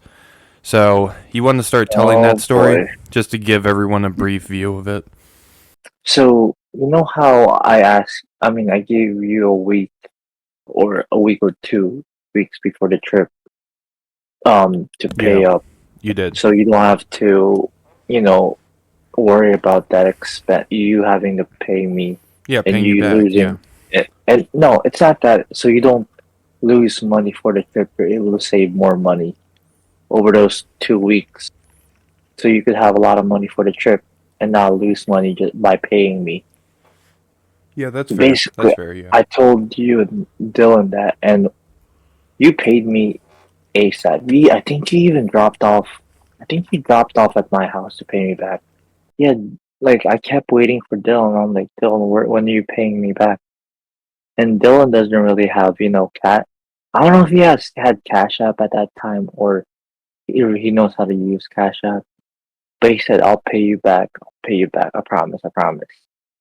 The day of the trip comes. You're already paid. We're good. Dylan has isn't paid yet. Dylan would have never paid me back I had if I have if I had never said anything. When he went to the bank and gave you your money, did he even pay you in full? Heck no. I had a feeling. I had a big feeling that you weren't gonna have enough, because the past week, because back then Dylan gets paid bi-weekly, so he doesn't get paid. He didn't get paid until that next week comes after our trip. So Yeah. all of this, he told me all of his paycheck from the last week, the week before our vacation. I think he went on a shopping spree, and he spent most of it. And I'm like, dude, watch. He's not gonna have enough. Because I remember, and I could pull up the receipt over here. The hotel was um 600, no, 704 for 2 nights and 3 days. 704 divided by 3, 234 per person. And I think he only paid me back about 170, 180. Fast forward when we got all the way down there. Would you say there were any other issues that occurred, specifically relating to money? Yeah. All right. So it was day one of our trip. It was right after we went to the bar, or not bar, but the area Well, that we was a had bar. No, drinks. that was a Or bar. yeah, that was a bar. And then it was after we got back to the hotel. You were stoned, so you didn't know what was going on. It was just me and Dylan that knows it. I didn't really feel safe going because restaurants were still open. It was like they closed around at 2 or 3. It was like almost midnight at that time. I didn't really feel safe going out, so I wanted to DoorDash, and this was Denny's. Um, I believe I was in the living room just sitting around ordering, and Dylan walked by, and he was like, "Hey, are you ordering DoorDash? You mind if I'll just pay you back? If you order my food, I'll just pay you back after." I'm like, "Sure, get get what you need." And I'm not making this story up. So my order was like probably $18 or $20, and Yeah, pretty standard for DoorDash. when Dylan handed me the phone, the bill was up to like 60 something dollars. For some reason, I'm like, okay, yeah, he's gonna pay me back. I think I saw him look. He grabbed his wallet, and then he told me, I was like, dude, I'm sorry, I don't have enough money to pay you back. But yeah, so I'm like, all right, I literally told him, just find a way to pay me back. Knowing that, he basically didn't pay for two things now, when he said he would pay you back, like, how did you feel after that? Dude, oh yeah, that was when I started getting pissed off. I'm like, I started telling myself, I'm like, this is, I regret going to this. I regret going to this. Describe what it was like living with him in that hotel room. Dude, how the hotel works was there's one room with 2 beds on. Me and Tim we slept there because we basically paid. I mean, fully for the hotel. Well, John so paid for the hotel room, and then I drove us down. And Dylan didn't really do anything, so, we kind of just kicked him on the couch, which is super fair, and he understood, so that was all good. Not even 10 minutes after we got to the hotel, and I swear to you, it felt like I didn't even see the floor. Because you could see was just Dylan stuff thrown all on the floor. Underwear, deodorant, clothes, swimwear, his phone charger, I don't even know if he even had a cologne, but what do you call that? And his other belongings was just, it's like he opened his bag, his travel bag, and just threw everything on the floor. Dude, so when I saw that, I'm like, no way. Dylan has to share this hotel room with other people, and what if we just want to sit on the couch and relax? His dirty boxers are right there. So we were on the boardwalk, like the sidewalk, going to different places, I remember. But I remember that you kind of did your own thing for a little while, which maybe this is when you were at the restaurant. But me and Dylan were going through, I think maybe it may have been with you and me at first. We were just going through different stores, looking around, going to we saw the arcade, and Dylan, I know, stopped there for a while. Didn't he, he spent a lot of money there, didn't he? We don't know how much, but that doesn't really matter. But I remember, though, in my eyes, that, you and Dylan, it was kind of like an awkward situation, because I don't blame you for wanting your money, because, he made a promise to pay you back, and he wasn't delivering, and he was just being an ass. I remember that, and I was getting so pissed off, because, I hate when... I hate awkward situations, especially if we're in, a place like this that's way far away from our hometown. So I got sick of it, and I just paid you straight up from my pocket and was like, this is Dylan's money, he owes you. There. Or something like that. Was that right? Was that accurate?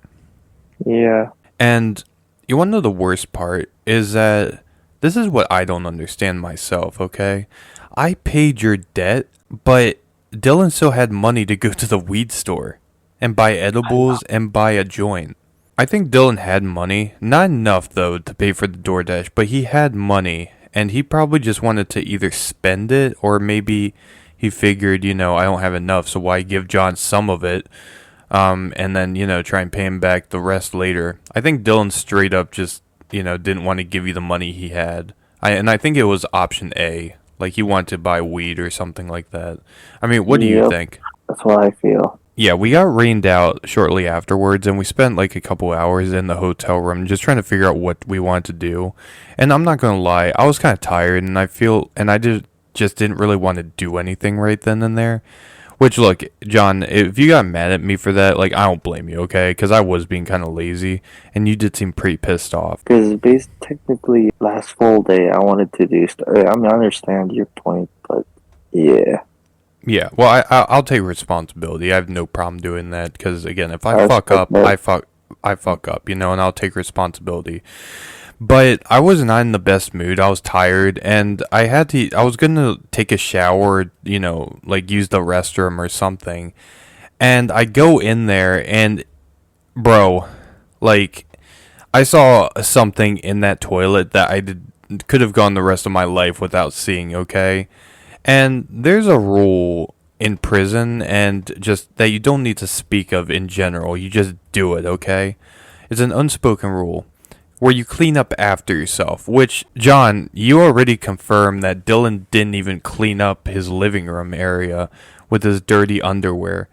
So, to be fair, maybe this one's on us. Maybe we should have seen it coming and told him ahead of time. Mm-hmm. Maybe flush the toilet next time, or, clean up after yourself properly. But, yeah, I see a big crater in that toilet, and I'm not happy seeing it. I get very angry. And I wanted to use the restroom, but I'm not doing it when I see that thing right there. Ugh. and bro, I think it's disgusting, and well, you'll hear what happens in a second. But I get mad. I get probably a little more mad than I should have gotten, but I was still pissed, okay? And I start yelling at both John and Dylan, and I'm like, I don't know who did what in there, but I'm not the one cleaning that up. You two figure out who's doing it. And I look at John, and you look very confused, John. Like, you didn't look like you knew what I was talking about.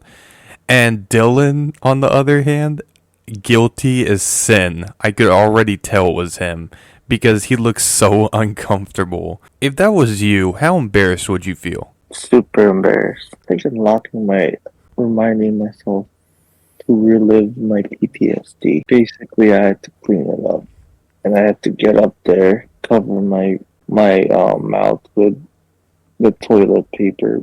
Dude, I made a face mask out of the toilet paper, and thank God I found the glove.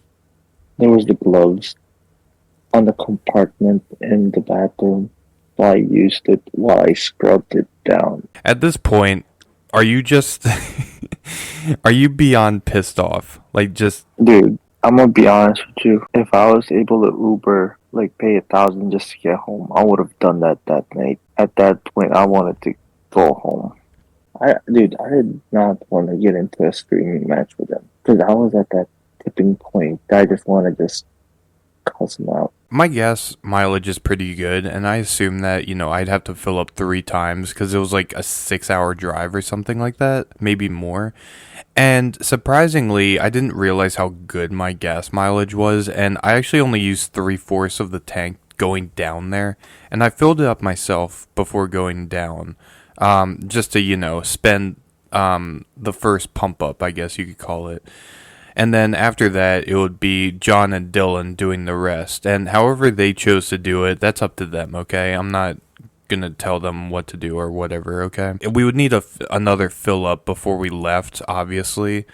Especially if, we cross a big bridge or something like that. You don't want to get stranded. So even though this pissed you off, like I said before, the whole agreement was that John and Dylan would, figure out who pays for the next load of gas. And John, who paid for it? Me? And did Dylan even bother, offering or maybe being like, "Oh, John, I'll pay you back." At least, him offering to pay you back money for the gas. Nope. He bought a Coke in the gas station. I find it funny how he still had money to buy a Coke. If Dylan wasn't there, if it was like you, me, and someone else, okay? Like someone of your choosing, like let's say your best friend, me, you, and your best friend. Yep. How much better would that trip have gone?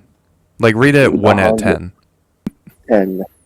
A 10? Okay. 1. Would you say that Dylan abused your kindness in not just that trip, but Olive Garden and probably Hell yeah. in probably most cases, I would say, that we've mentioned? Uh-huh. Yeah. Yes, that's a no-brainer.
So now we're really going to get into the downfall of, I guess, everything. So the beginning of the downfall started last month in March, and I can't remember when exactly. It was really fucking early. It was more like, I guess, early to late February to early March. So between February 8th and March 20th, I was jobless and I was looking for a new position. So with that being said, I had a lot of spare time on my hands, which is how I was able to pump out quite a few more streams, quite a few more content and stuff like that. But eventually I got a new job and I was celebrating. I was really happy because this job was paying a lot more than my other job and I felt like everything was going to work out way better. So me, John, and Dylan, we were trying to find some way to celebrate. And actually, to be honest, it was more like me and John, but we were going to invite Dylan because, you know, he's our friend. We decided to just have a nice casual lunch and just to really, you know, celebrate, and because this was going to be one of the last few times we would be able to hang out before I was fully employed again, and because everyone's busy. We were able to find this one date that worked out perfectly for me and John, and for the most part Dylan. It wasn't perfect for Dylan because he still had something he had to do in the afternoon, but because of the time we would schedule the lunch, it should have worked perfectly, and Dylan even said it would work perfectly. So before I get into the rest, I need to let you guys know about this deal that me, John, and Dylan have. So we made this rule up last year where basically, because me and Dylan and John were all pretty good friends, closer than really any of our other friends, we made this one rule. So the rule was that one of us would have to treat the other two to one dinner a year on them. So basically they would pay for the whole thing. And last year it was John's turn, and he's the one that started it up. And he took us to Olive Garden because I've never been to Olive Garden before. I've heard good stuff, but I wasn't really sure how good it was. And John and Dylan both love Olive Garden, so we went, and John paid for everyone. And I think John said in the interview that the total was like $90-something or some shit. And it was not the cheapest, you know, it wasn't the cheapest meal ever, or total ever, I guess, when it came to price, but he still happily did it because it was his turn, and he knew that he only had to do this once every 3 years.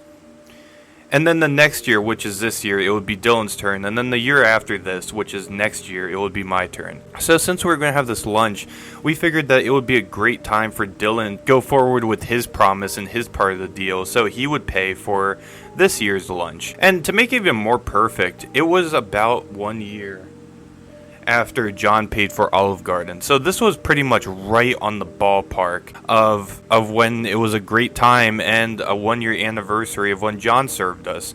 So we figured this would be perfect. Me and John, we decided we wanted to go Red Lobster. I wanted to go Red Lobster too, partially because John never went there before, but also because I love their biscuits. And let's be real, anyone that's been to Red Lobster, y'all know they got some pretty fire biscuits, alright? That shit's addictive. It's like meth, except better. So we wanted to go Red Lobster, and we told Dylan, and something with Dylan that he does a lot, and which we assumed was a joke for a long time, which I think it was whenever we would make jokes about Dylan paying for literally anything, whether it's PS5s, which obviously we don't expect him to pay for anything like that, we would just be like, hey Dylan, you should pay for a PS5 for somebody. He'd be like, I would if I had any money.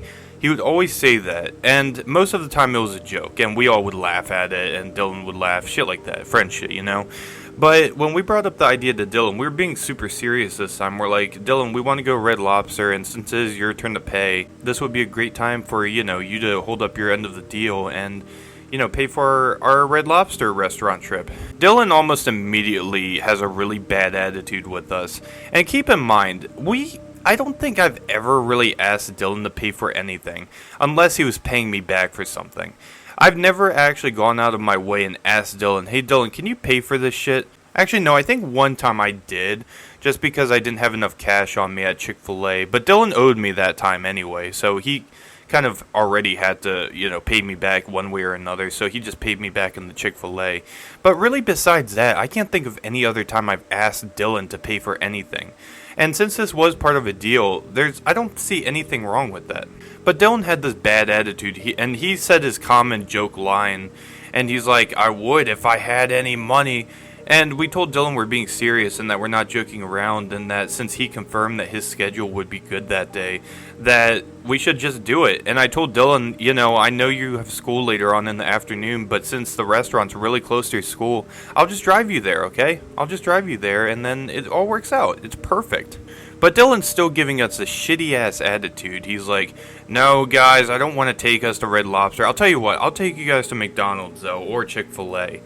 Dude, we don't want to go to Chick-fil-A or McDonald's, dude. We want to go to a real restaurant, one where we'd sit down and, enjoy our company and talk. That type of thing. That's what John did last year, and that's what was going to do next year. If obviously I was still friends with Dylan. But he's giving us all this shit about, let me take you guys to McDonald's and I'll owe you again this summer. But listen, he said that he'll owe us this summer. But listen, one thing about Dylan, and I already talked about this, is that he always gives some excuse like that. He's always like, I'll do it later or whatever. And then he either forgets or he just purposely forgets and hopes we'll forget. And then summer rolls by, and then we'll be like, Dylan, so you promised us this restaurant. Then he would just do the same bullshit again. He'd be like, we'll do it next summer, or some crap like that, He's done that so many times with anything we really suggest, or, whenever he owes people money. And me and John already saw through it, so we start pressuring him. We're like, Dylan, you agreed to do this, and we know you have money because you work. You worked full-time all last year, and you still work 27 hours a week this I don't know what the hell that was about. I just heard a bang above me.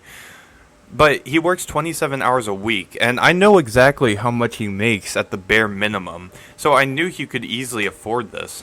And then Dylan started saying how he didn't have money again, which, dude, listen.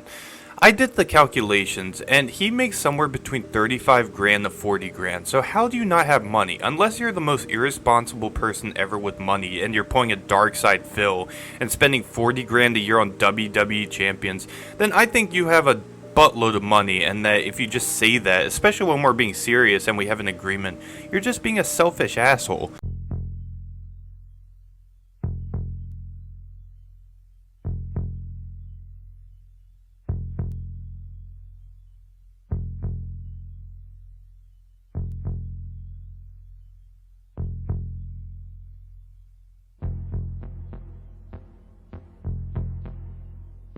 Dylan was like, "Nah, I'm taking you guys some." I think he said something like, "I'm taking you guys to McDonald's or Chick-fil-A." Do you think he did it because he didn't want to spend a lot of money on us? Or do you think like it could have been something else, I guess? Or do you think he overall just did not want to pay for us in general for anything? I don't think he didn't want to pay for us though. He started saying no, no, no. He doesn't have enough money as of now, and he wants to do it during the summertime. Now, when he said he doesn't have enough money, did you believe him? I'll be straightforward. No, I'm gonna be honest with you, no. Because here's the thing: if he doesn't have any money, then why is he at the rec room literally every week? I know it's only $30. He goes. I'm sorry to be specific, but he said he spends $30 every time in the rec room. Gotcha. I think he has the money, but he's just selfish. So, like, after he kept refusing and all that, like, how did it make you feel? And what was his attitude when he was refusing? He was kind of grumpy. He was like, "No, I don't have the money. I don't have that. I'll do it this summer, not now." And then he starts blaming, like, oh, he has college. And then I don't even know why he mentioned college. Because, I mean, I think he pays for his college. Or no! I think he tells me that FAFSA pays for his college. Which, that's another thing. He doesn't really have to worry about paying for his college because FAFSA, the financial aid, is taking care of that. Real quick, let me take a turn for a second. So, you already paid for, a meal for me and Dylan before at Olive Garden. So, when you were in that same situation, like, how was your attitude versus his when you were treating us? I was excited because I wanted you guys to... I think Dylan told me that he's had Olive Garden, but I was mainly excited for you to try the Olive Garden. And plus, I picked all... Besides that, I wanted to eat at Olive Garden badly. So, I did not come into Olive Garden with no negative mindset about having to spend possibly $100. I just came there to eat and just have fun. The reason why I kept pressuring Dylan, we should do it now, is because you know how when Dylan tells us like, "Oh, I'll do it later. I'll do it later." When you tell him to do stuff, basically what I'm getting from, "Oh, we'll do it this summer." I know he's gonna either forget or not do it during the summer. Like, how did you feel? Were you pissed off with him? Were you just like, yeah, I guess kind of expecting it, but... I mean, I expected it, and I knew at that time that, like, I mean, at this point, if he was gonna treat us, it's not gonna feel the right way, because he's just gonna think that we're pressuring him.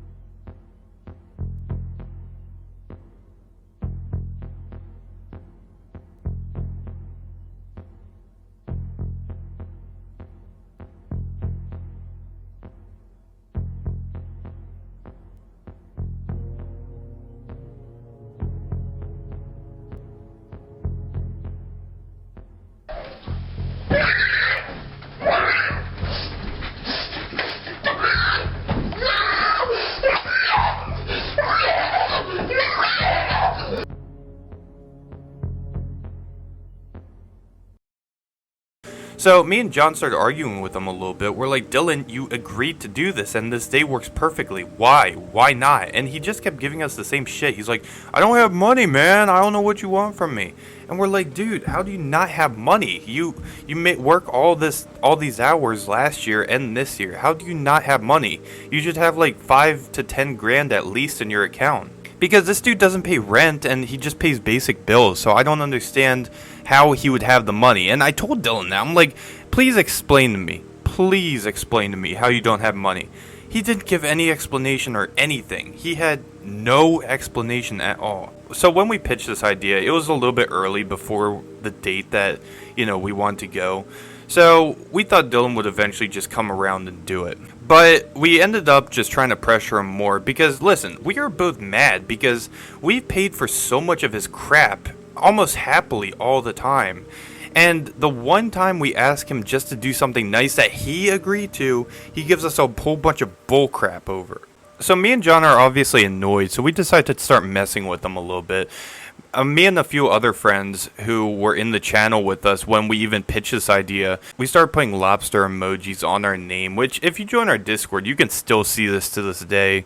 We started tagging him on Snapchat with a red lobster picture, and then we even made a couple funny memes, which, dude, they're funny, okay? They're pretty funny, alright? And I remember one of the memes, if anyone's seen Far From Home, the Spider-Man movie, remember that one scene where Spider-Man just like, everywhere I look, I see him? Well, we remade that image and basically put Dylan's head on Spider-Man and where he's looking at the back wall. And we put the back wall as the Red Lobster logo. And it was pretty funny, okay? It was funny. So at least some good was coming out of Dylan being, just, I guess, a salty prick. After we started doing all that, Dylan a couple days later comes back on and starts talking to us, and he's like, you know what, I think you guys are just trying to bully me into, me paying for your shit.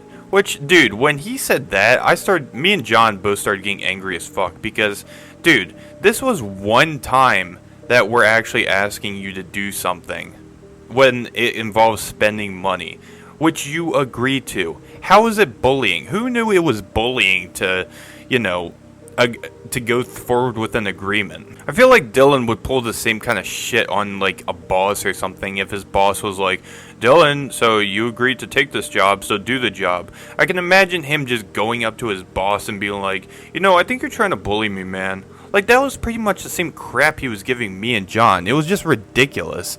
And me and John were like, dude, we're not bullying you. You made an agreement. What are you talking about?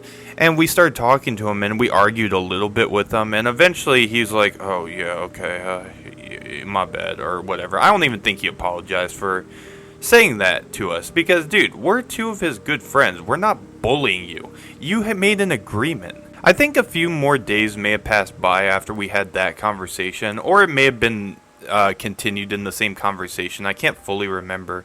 But eventually, me and John were talking to Dylan again, and Dylan was still giving us the same shitty attitude, and we're just like, Dylan, you agreed.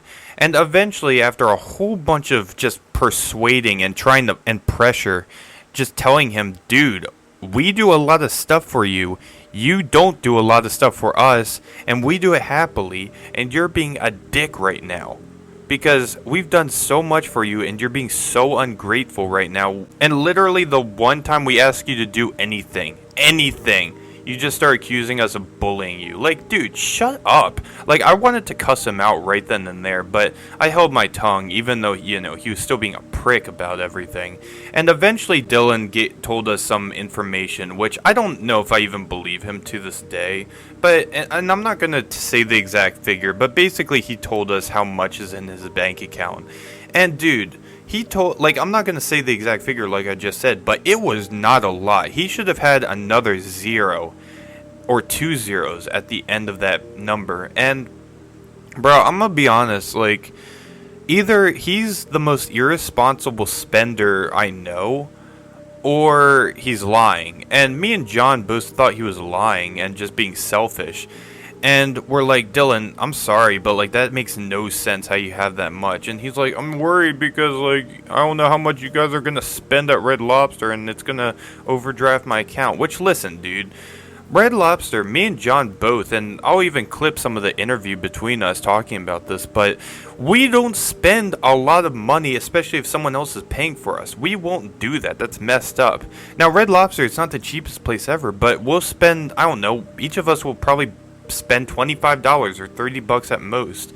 And Dylan, you're the one that usually goes crazy on spending in restaurants, especially. When John was treating us in Olive Garden last year, your meal was almost double me and John's meal separately. So why are you getting on us when you're the fat ass of the group, okay? I'm sorry, Dylan, but it's true, okay? Like, you spent double.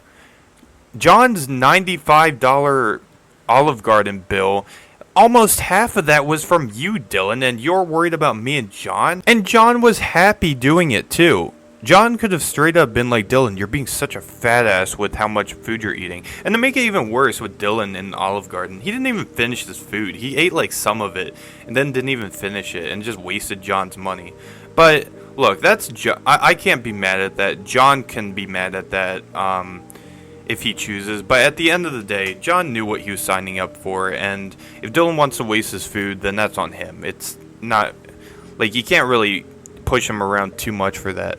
But John was happy to do it, and he didn't care how much we spent. But Dylan is giving us such a terrible attitude, and he's trying to tell us how much we can spend at most. He's like, you guys spend $50 each, but if you spend more than $50, then you're going to have to start owing me money.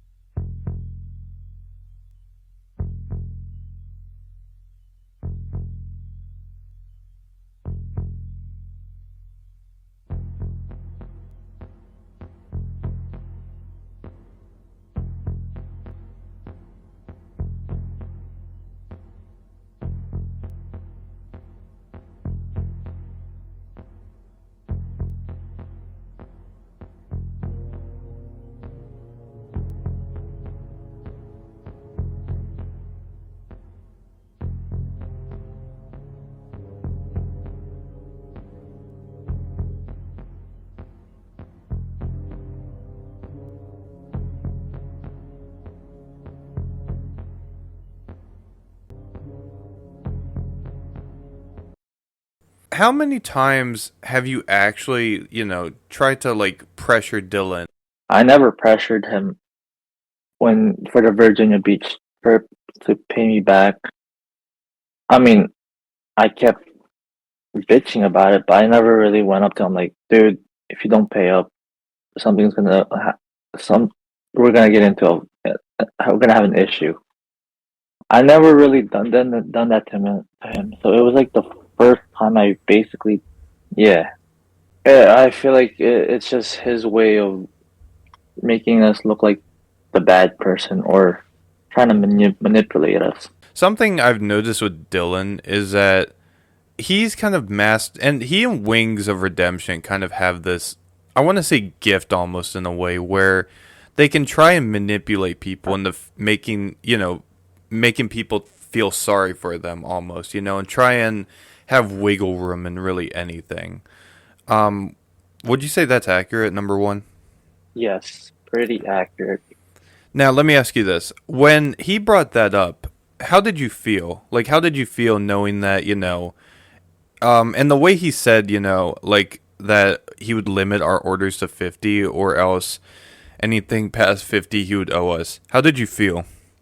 Dude, I knew that when he said, I'm like, no, I'm not going with you. That just feels so awkward. Yeah, at that point, I just lost interest in going to Red Lobster with him. I think his goal was not to spend over $100 because I remember he said, "Oh, what? So John spent $90 at Red Lobster. That should be my limit. I should only be able." He said, and I swear to God, when I said it, he did say that. It was like, "Oh, John spent $90 in not Red Lobster, Olive Garden."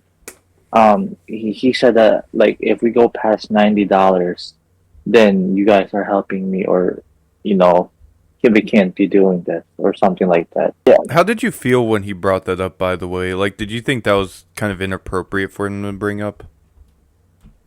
I mean, no, dude, we've done so much for him, and with him saying that, it's just, it was just, gave me a headache. Were you, like, more than anything, I guess, were you just pissed off with his attitude, and that's why you didn't want him to go with us? I mean, that, and it was already too awkward to go. Because if he's gonna put that price limit on us, then there's the price limit, and then it's just gonna be a very awkward dinner or lunch that we're gonna have. Given also how much money we've spent on him and how much stuff and time and effort we've done for him, did you feel like he honestly owed you that dinner, at the very least? I mean, yeah, because, dude, whenever I thought about the Red Lobster, I'm like, here's his chance to pay some of the DoorDash money they still owed me.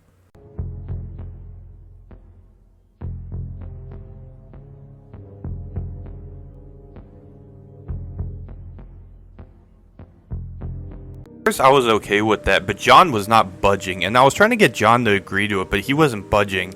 And then I realized something.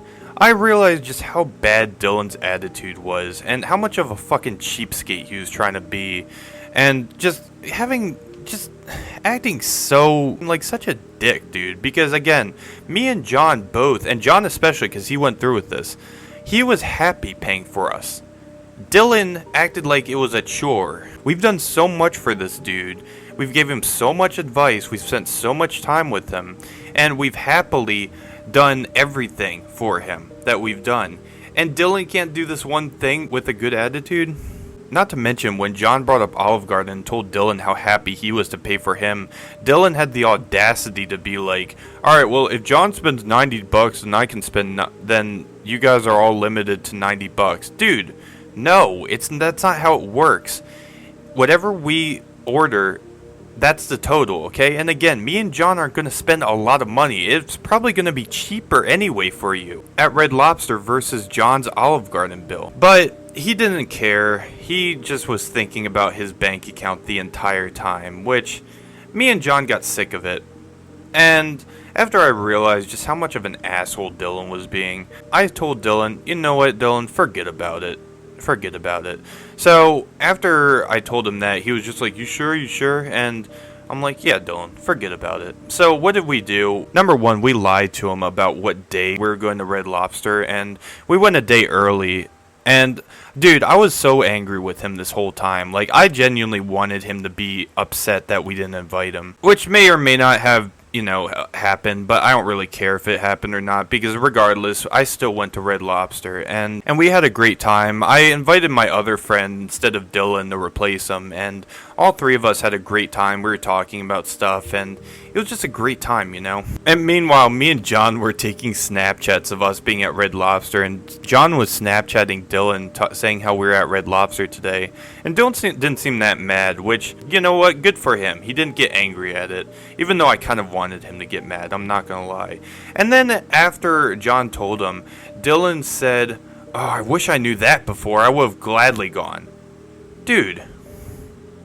So you would gladly go if someone else is paying for you and you don't have to pay. Do you realize how much of a gold digger you're acting right now? Like, you're acting like the biggest gold digger. You get mad when you have to pay and do something nice for once in your whole fucking life to your good friends that have done so much for you, but you're perfectly fine robbing me out of more money if I have to pay for your fat ass. Dude, I was so angry at that. So you want to know what I did? A few days before we had the Red Lobster incident at the very beginning, Dylan was telling us about this syllabus quiz that he failed when he started college. And I can say this out loud because it's on my podcast, and the real reason I can say this out loud in public is that Dylan told everyone he failed the syllabus quiz in a public, or a mostly public, Discord. It was me, John, and Dylan, and like 3 other people in there. I think it was Lenny, Mythix, Henry, Val, maybe someone else, Wyatt. I don't remember who exactly was in there, but it wasn't just the 3 of us. So I was angry because he was being such a dick, so I decided to kind of make fun of him and throw a little shade at him in one of our podcasts, and it wasn't even that bad. I was just comparing Dylan to Steven from Waffle Pone getting angry because Steven in Greatest Freakout Ever, he was angry because his mom canceled his World of Warcraft account and had this autistic temper tantrum. And I compared him to Dylan over the syllabus quiz. And I'm sorry, but it was funny, and Dylan, you deserve that, okay? Because you were being such a dick. So I figured you should have a taste of your own medicine. So after we did that and the podcast aired, this dude the next day, he watched the podcast, and this dude DM'd me with the audacity saying, "So you think it's funny making fun of a private mental..." Let me see what he said. Give me 1 second, because I don't think that's 100% right. "You want to explain how a private mental breakdown is worthy of public consumption." Which, first of all, Dylan, I don't even think you know what public consumption means. You probably looked that word up on Urban Dictionary to figure out what it means, to try and use big boy language against me, okay? And number 2, it wasn't private. You told people in the Discord about it, okay? If you wanted it to be private, you should have told me and John to go on a different voice channel, and then this would have never been a thing, okay? And the joke itself, was it that big of a deal? No. Okay. And I already asked you this question again, but do you think that joke would have even been made if he were to have told us that syllabus quiz fault. in a private call? That's his own fault. But it's because, he didn't say it in a private chat, right? He said it in a public chat with other people. Okay. Yep. He was also angry because me and Lenny hired Val from our Discord, who's a really good artist, and y'all should definitely consider hiring her if you need any artwork done, to make some Rule 34 drawings of Dylan and John, because it was part of an inside joke where everyone kept saying that these two have a gay relationship based on some stuff that John said and some stuff that Dylan said. And it was all part of a joke, and it was harmless. The only thing that wasn't harmless was me and Lenny's bank account, because we each gave Val like $35 to make it. And it was funny, okay? John, he didn't like it at first, but he got over it within like 15 minutes and then thought it was kind of funny in some parts. Dylan, though, freaked out for like a week and just going full Steven from Waffle Pone again and just going crazy, acting like he has autism or something. But yeah, this dude was all angry at me for doing it, which, listen, I'm not gonna lie. Did I need to talk about Dylan's syllabus quiz in the podcast? No, I didn't. And would I do it again? Probably not.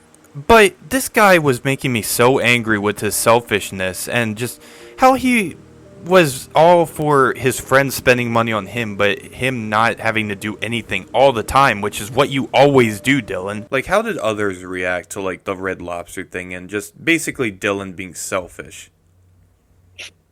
Pretty pissed off because they were trying to imagine what if that happened to them, or what if they had a friend like that. They would have, reacted the same thing. Val, she made the Rule 34 drawings. Did she, I guess, retaliate at all back to Lester? I mean, she did the syllabus quiz. I mean, that was not her. We did not even talk to her about that. That was on her own move. Did the syllabus quiz without us not knowing. Are you talking about her making a drawing with it? Yep. Okay. So she basically drew a picture of Dylan with a syllabus quiz crying about it, right? Mm-hmm. Now, you just said we didn't have anything to do with that. She made it on her own accord. But you think she just did that because she was mad at how Dylan was treating us? And yeah, and she was also seeing how she was kind of, the thing was, I mean, I got to know Val like a month ago, but she's been in this server since we started.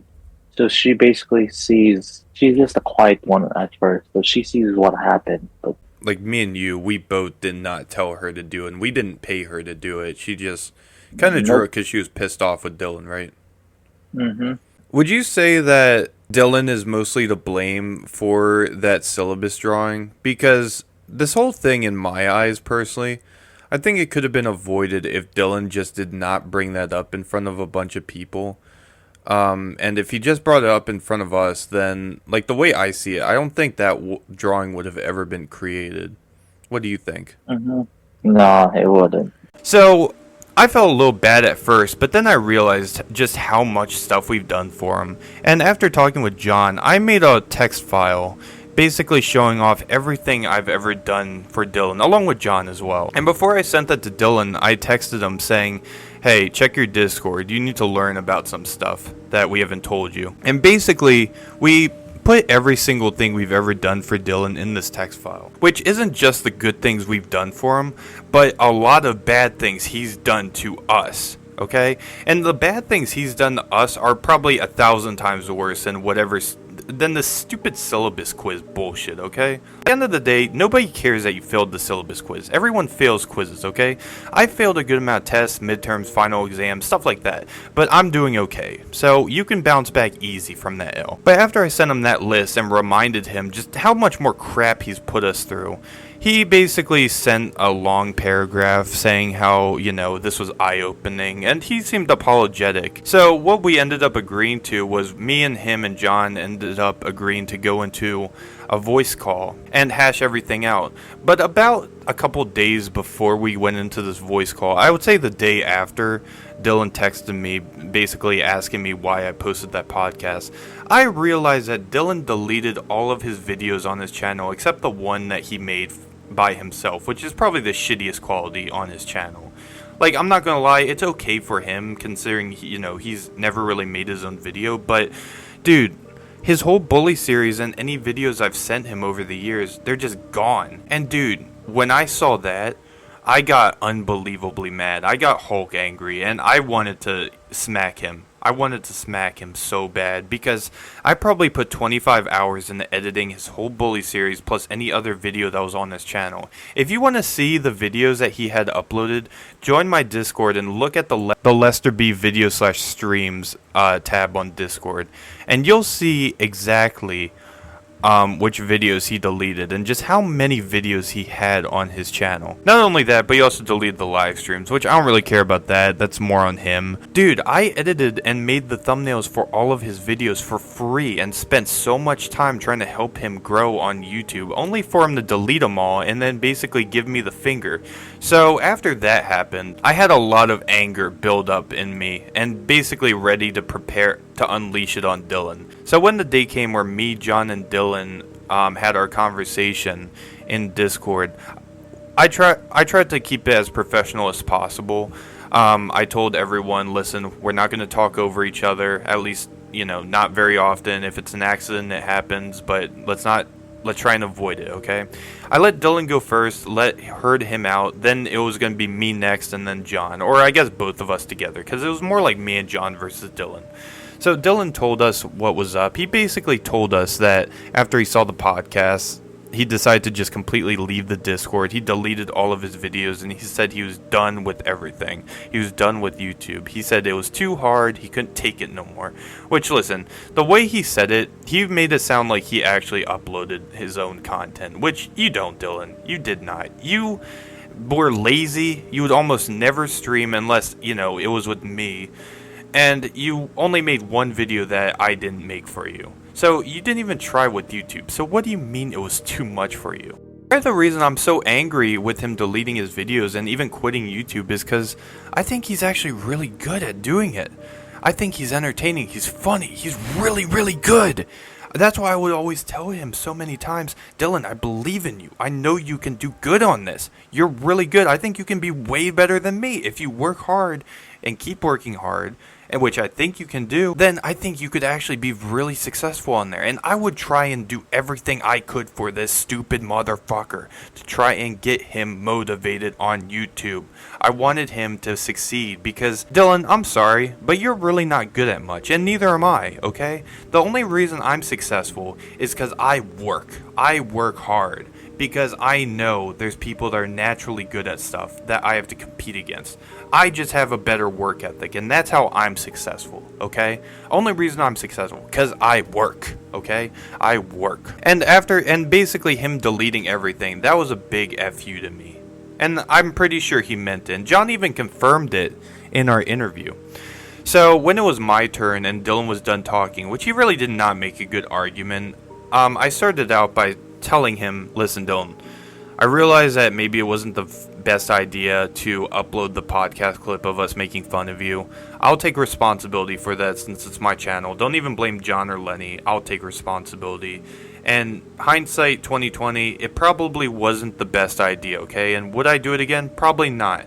But I told him the reason I did it was because he was being so ungrateful and selfish, and I was angry with him. And I let my anger control me, which is not okay. I will admit that, alright? But after that, I pretty much said, fuck this. And then I started going off on this dude, okay? Like, I've never really been that angry with him. But I knew that if I was all nice to him, he wouldn't respect me. Because all the advice I would give him, I would always be really nice to him. Try and give him so much motivation. And he would either ignore me or not take me serious. So I gave him a real piece of my mind. I was going hard on him, okay? I was not being nice. But all the stuff I was saying, it was the truth, okay? And I wanted to show Dylan exactly how he made me feel, okay? Because I don't know if he thinks that, he's more important than me or if my feelings don't matter, but I was really showing Dylan that he's not the one that's a victim, okay? And I'm not a victim either, but I'm not going to let him bully me and think that he's a victim with everything. So I basically made him my bitch, and I told him all the stuff you've done wrong, and after I was done, John chimed in. He started talking about the Virginia Beach trip and saying how angry he was with a lot of the stuff Dylan did, how he would pay for a lot of the stuff Dylan did, and how Dylan just never seemed grateful. And Dylan started apologizing, which I'm pretty sure he started apologizing. I can't even remember, but let's give him the benefit of the doubt and say he apologized. And he basically said, I'm going to be better. Then he started crying.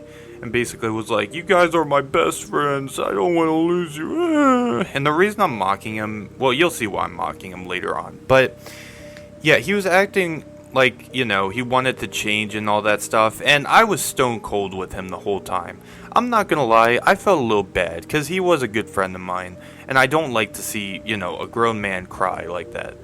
But he deserved it, okay? And I really didn't feel bad. Because he was the one that did me harm so much over the years, and I would do so much kind stuff, and he just would not take me seriously. He would take my kindness for weakness, and so did he do that with John, okay? I don't know what English is. I think I just fucked that up, but you know what I'm trying to say. But yeah, me and John basically went off on this dude for a while, and he left crying, and we both kind of felt bad, but we were standing our ground, and we made sure Dylan knew we were serious.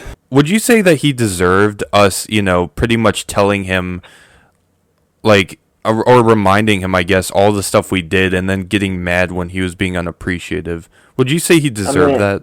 Dude, I'm going to be honest with you, he does. Because it was just, I was kind of getting sick of it piling up. I feel like the list is so long. that we just gotta. It's like, you know how you shred papers? You just gotta shred it.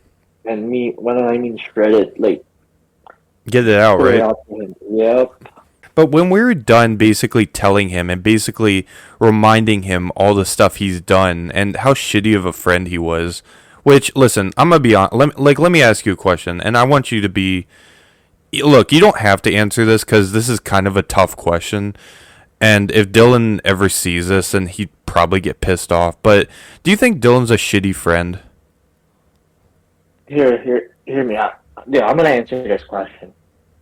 Dylan, if you do hear this, you're a super nice person, and I appreciate you for that. But like, I just feel like you just want to be babied a lot by your friends. That's all I can think about. Do you think Dylan is mature for his age? I mean, he does work. Good for him. But his lifestyle right now, and trust me, I'm not perfect.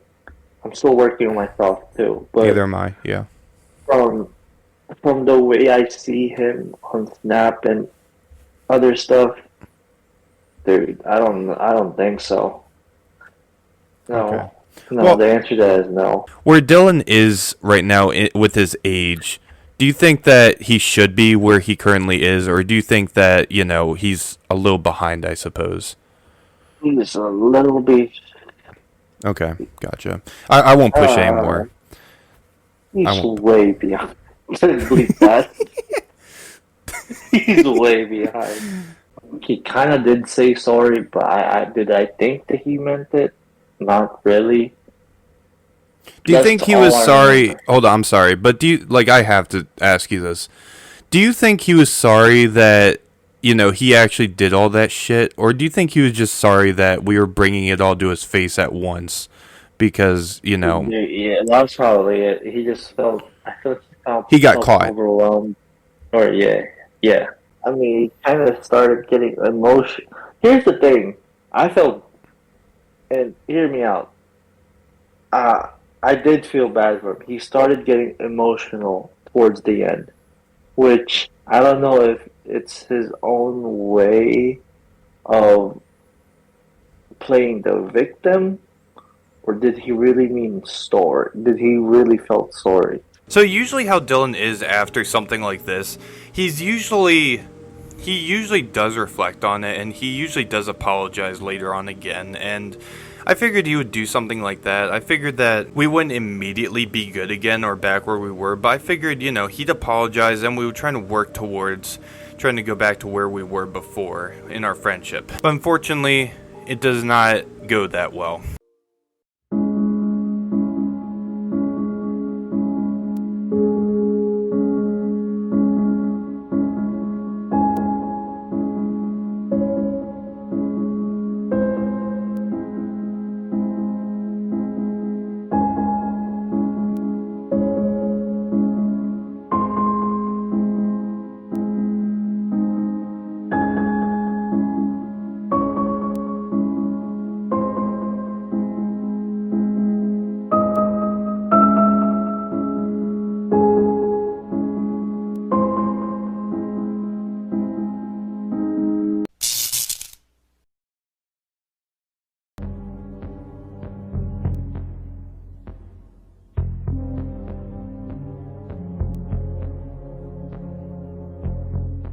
I felt like he felt really sorry at that time. But when I had another talk with him, then I realized it was just a scheme of his. Here's the thing. So me and Dylan had a talk a couple weeks after.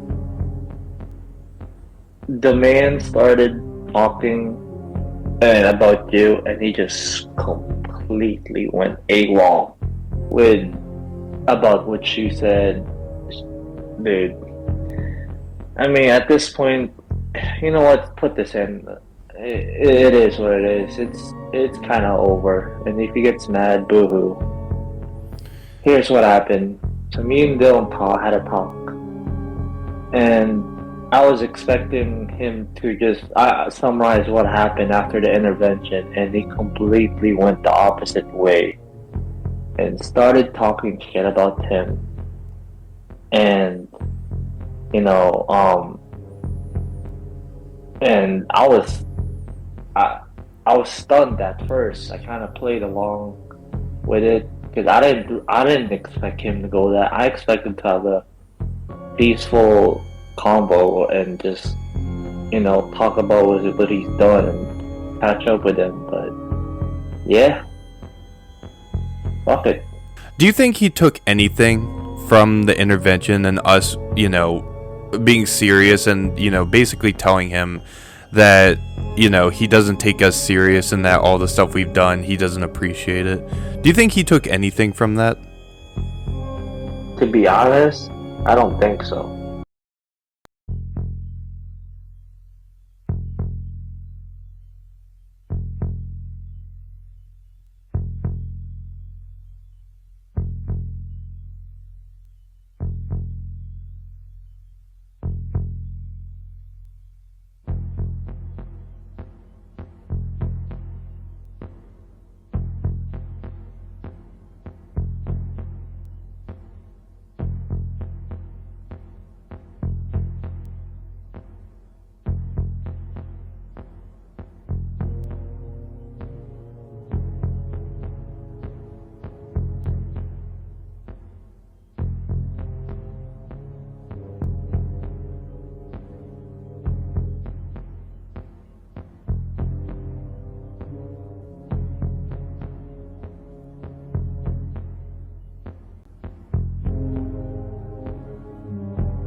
What happened, and I'm just gonna accept it and move on with my life. I'm sorry, but look, I was trying to be a good fucking friend. I'm sorry I fucked that up. But, like, dude, what he fucking did, he went way the fuck. It was bullshit for me because, he should fucking respect my fucking choice when it comes to fucking YouTube, first of all. It's whatever, though. We didn't, the whole thing I realized is Virginia Beach, I fucking felt so fucking shitty about that, which is why I really fucking did the YouTube thing. At the end of the day, that's what I've chalked it up to, because I was like, I felt so shitty about it. I was like, you know what, I'll try to help this guy out more, I'm like, the more I think about it, I'm like, not think about it, the more I just kind of process it, I'm just, maybe if this guy's going to be like this, I don't want him in my life. That's it. I get he's mad at me. I know why he's mad at me, but dude, that was not cool what you did in the fucking podcast. I'm sorry. That was not cool. I mean, I know why. I get. It's like, oh yeah, I know. It's like, oh, consequences for your actions. Like, yeah, bullshit, dude. Bullshit. Like, fucking.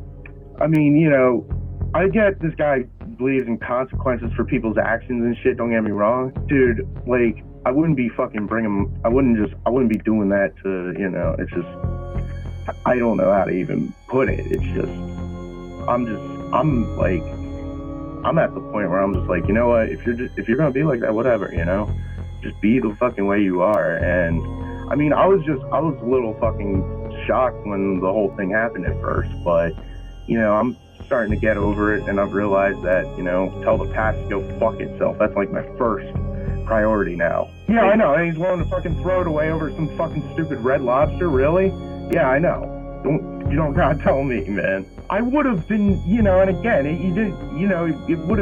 I would have been fine doing all, being cool about everything if y'all just fucking, like, I mean, I know y'all did try to let me know, but I didn't mean to, like, fucking put it off. Where I'm at right now, I just want to focus on doing, doing college. That's what I wanted to focus on the whole time. And once that fucking podcast thing happened, I was like, okay, I am done, dude. Fuck you. That's why I deleted all those videos. I did, he drew that fucking one picture to spite me, so yeah, I fucking deleted those videos to spite. I wish I'd said this, like, more up front when I was there, but, I was just like, I couldn't believe what was happening before my eyes, It was like, I did not know. I was like, what the fuck? This does not make any fucking sense. like, I could have been, I was willing to like make peace and all that shit, and then he was still fucking pissed after the thing because he thought, oh well, it's not. Well, how do I know he's only even going to get anything out of it? Like, what the fuck do you care if I get anything out of it, dude? I wanted my shit to be more chill. You know what I mean? His shit. And I'm not trying to criticize his content or anything. He's got his content, I got mine. He's got his style of content, I got my style of content. But it's just, I feel like his style of content is, I feel bad because, I'm like, I probably wish I feel bad for not saying this before, but I think his content is a little too mean-spirited for my liking. I was like, okay, all right, that's cool. We talked about Wings of Redemption like one time, but then we fucking talk about them over and over and over again. It's like getting fucking annoying. Shit like that, you know what I'm saying? And no, I didn't really want to do YouTube after a couple months, really, because, I was like, just not feeling the content once, I realized, wait, I'm 24 and I'm doing this shit. I'm not fucking 17 anymore. I'm like, I wanted to stop acting like a fucking 17-year-old. That was like the first thing I wanted to do, you know what I mean? Like acting like a 17-year-old on the internet. The only thing I'm saying is it's not like I'm not willing to forgive him. I'm a forgiving person. I'm all about forgiveness, but it's not gonna be, if I forgive, it's definitely not gonna be a fucking same between us, that's for sure. He kind of, I'm not going to say he went there with me because, I'm not going to sit here and fucking act because, what happened, but he has his own way of reacting to things. I have my own way of reacting to things, but, it's just like, the point I'm getting at, I'm just done, man. I'm done with all that. I've been done with all that crap for a while, and I just wanted to put it behind me. If Tim wants to talk, he can tell me. You know what I mean? That's another thing. Because last thing I want to do is fucking start the conversation right now. That's all I'm saying.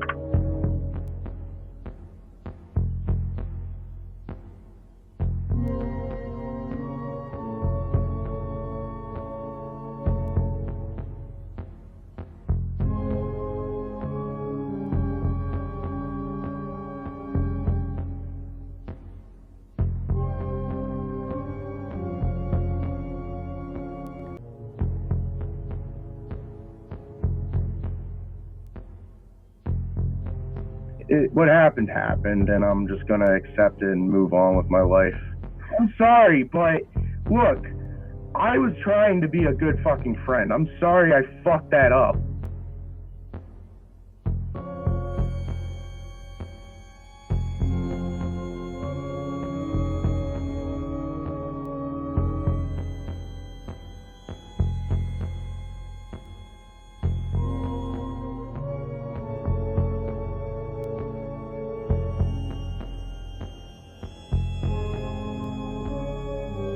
But like, dude, what he fucking did, he went way the fuck.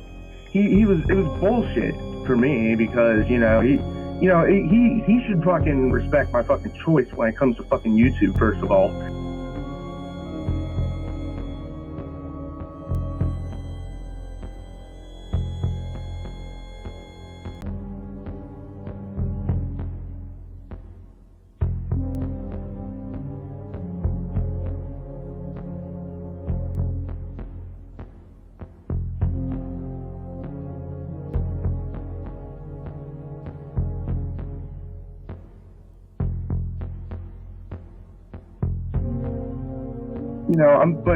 It's whatever though. We didn't, the whole thing I realized is Virginia Beach, I fucking felt so fucking shitty about that, which is why I really fucking did the YouTube thing. At the end of the day, that's what I've chalked it up to, because I was like, I felt so shitty about it. I was like, you know what, I'll try to help this guy out more,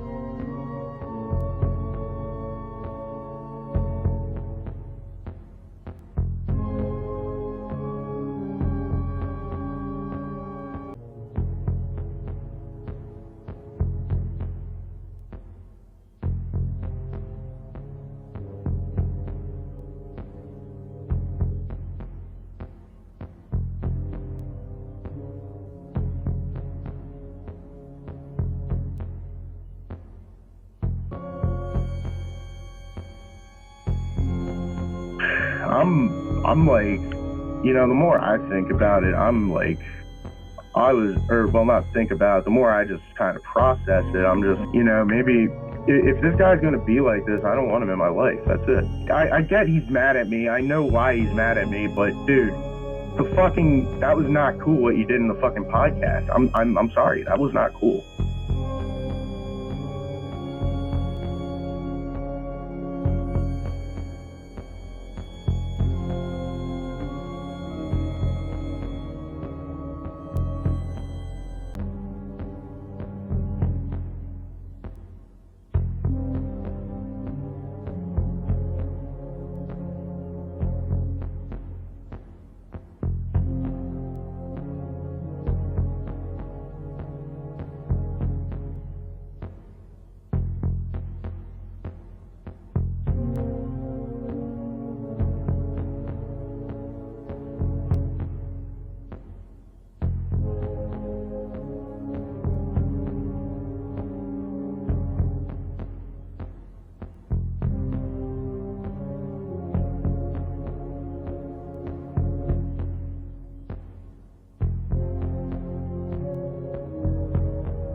I mean, I know why. I get.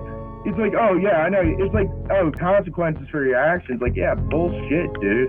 Bullshit. Like, fucking. I mean, you know, I get this guy believes in consequences for people's actions and shit. Don't get me wrong, dude. Like, I wouldn't be fucking I wouldn't be doing that to, you know. It's just, I don't know how to even put it. It's just, I'm at the point where I'm just like, you know what, if you're gonna be like that, whatever, you know, just be the fucking way you are. And I mean, I was a little fucking shocked when the whole thing happened at first, but you know, I'm starting to get over it, and I've realized that, you know, tell the past to go fuck itself. That's like my first priority now.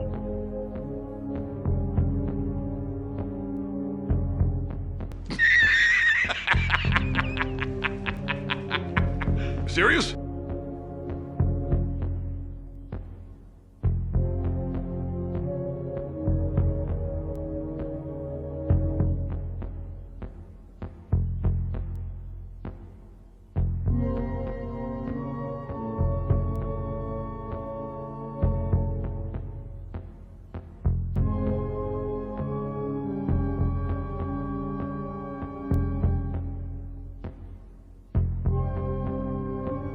Yeah, I know. He's willing to fucking throw it away over some fucking stupid Red Lobster, really?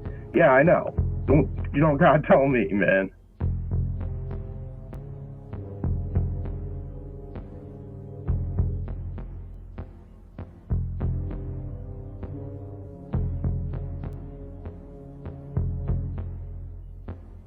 I would have been, you know, and again, I would have been fine doing all, you know, being cool about everything if y'all just fucking, like, I mean, I know y'all did try to let me know, but I didn't mean to, like, you know, fucking put it off.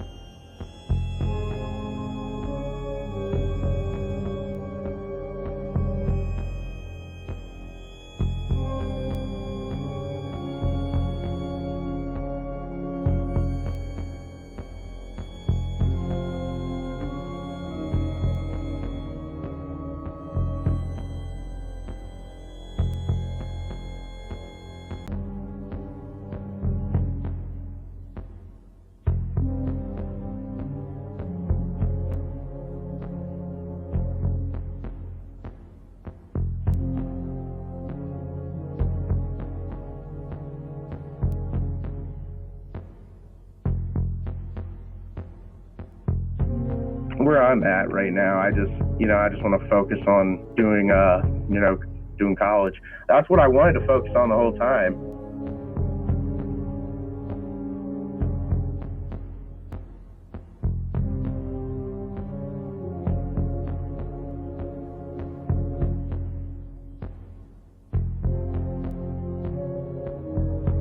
And you know, once that fucking podcast thing happened, I was like, okay, I am done, dude.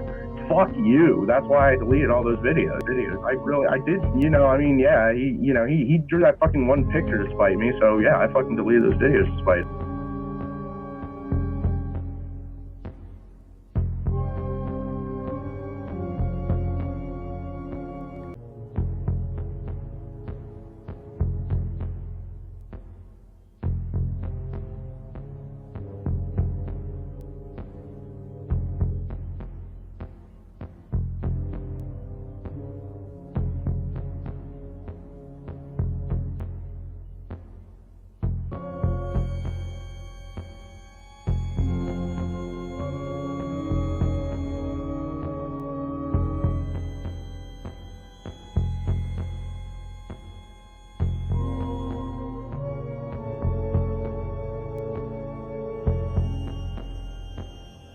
No. I wish I'd said this like more up front when I was there, but I was just like, I couldn't believe what was happening before my eyes,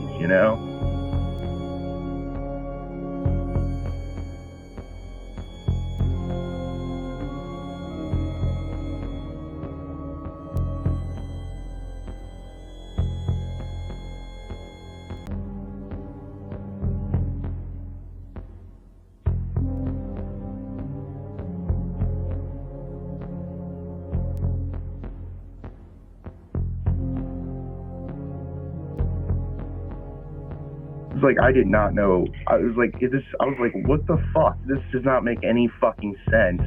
Like, I was willing to like make peace and all that shit, and then he was still fucking pissed after the thing because he thought, oh well, it's not. Well, how do I know he's not even going to get anything out of it? Like, what the fuck do you care if I get anything out of it, dude?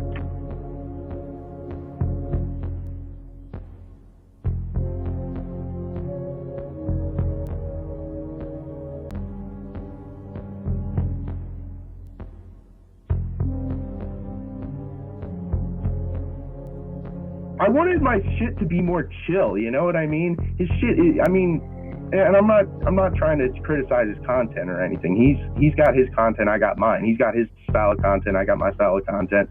But it's just, I feel like his style of content is, and I feel bad because, I'm like, I probably wish I feel bad for not saying this before, but I think his content is a little too mean-spirited for my liking.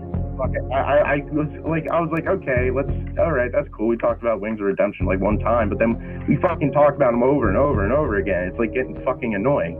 Shit like that, you know what I'm saying? And no, I didn't really want to do YouTube after a couple months, really, because, I was like, just not feeling the content once, I realized, wait, I'm 24 and I'm doing this shit. I'm not fucking 17 anymore. I'm like, I wanted to stop acting like a fucking 17-year-old. That was like the first thing I wanted to do, you know what I mean? Like acting like a 17-year-old on the internet.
Dylan also started trash talking my content. He was saying how I make hateful content.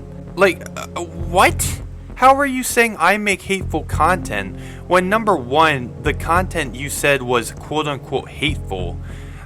Which, listen, anything I post, it's not meant to be taken serious. It's all fun. And I've never, like, you can look on my channel now, I can't think of a single time where I've actually tried to like hurt somebody on my channel or do anything. The worst I do is make fun of my coworker. And Dylan, you laugh at that. You think it's funny. You call him a retard and call him stupid.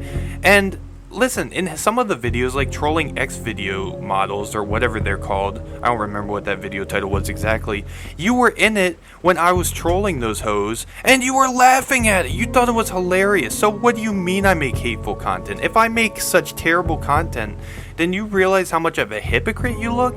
Because you and me would make similar content. Actually, no, you didn't make anything. I made your content basically for you by editing it all together and making it look good, okay?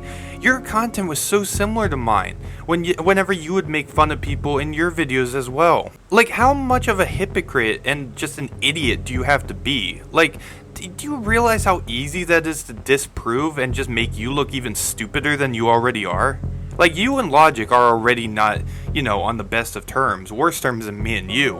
And this is really not your day now, is it? But I just could not believe what he was saying. It was just so insulting. And dude, this guy's supposed to be one of my good friends, and this is what I get? And also, Dylan, where was this energy when, you know, me and you were voice to voice, almost face to face? Like, you were too big of a bitch to say anything to me. You were crying, acting like a little 5-year-old that lost his pacifier. So where was that energy? If I am so bad, Dylan, why are you this much of a bitch where you can't say it to my face? You gotta go to John. And not to mention, the stuff that you did admit to, you were basically saying the whole Virginia Beach trip, you only did YouTube and participated in my videos because you were trying to make up for it. I'm not the one that was mad over it, really. It was John, and you can even say sorry to him regarding that trip. You couldn't even apologize to him when he was voice to voice with you on Discord. Like, you are pathetic. How pathetic are you? You're 24 years old, and you act like Chris Chan. Like, what is wrong with you?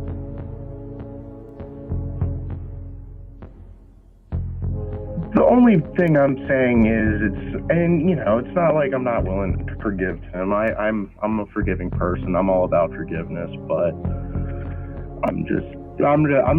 it's not gonna be, if I forgive, it's definitely not gonna be a fucking same between us, that's for sure. He kind of, I'm not gonna say he went there with me, because, I'm not gonna sit here and fucking act, because, what happened, but he has his own way of reacting to things. I have my own way of reacting to things, but, it's just, like, the point I'm getting at, I'm just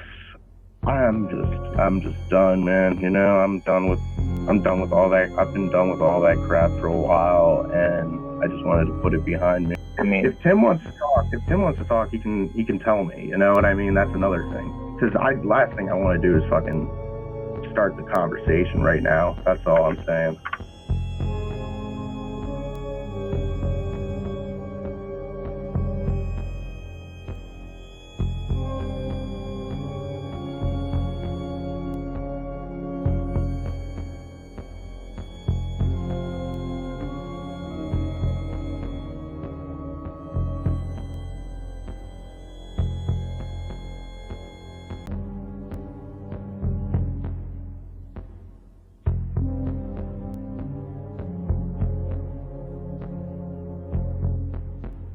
So since, we're obviously probably not going to be in his life anymore, where do you see Dylan in the next 10 years?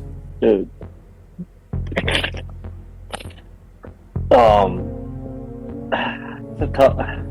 It's a tough I want one. to answer it, but it's just too, I feel like I'm going to be too harsh if I go. You don't need to, you can just say you don't want to answer it, it's fine. Yeah, I don't want to answer it. Okay. Do you want to know what I think? Go ahead. I think, I don't think he'll be homeless, but I think that he'll still be pretty much in the same situation he's in now. I think that as, his friends grow older, they'll start getting families, they'll start maturing up more, they'll spend less time with him. And I think in the end, in 10 years, really the only people he'll have is his family. And I really don't, I'm gonna be honest, because he has no work ethic and he really uses people, I don't think he'll have a lot. I think we won't be the last people basically that will have a problem with him, and I think he'll really regret what he's done. And really, I can really only see him and his parents still sticking together. That's really where I see him in the next 10 years. I don't think he's gonna go very far. I'm gonna be honest.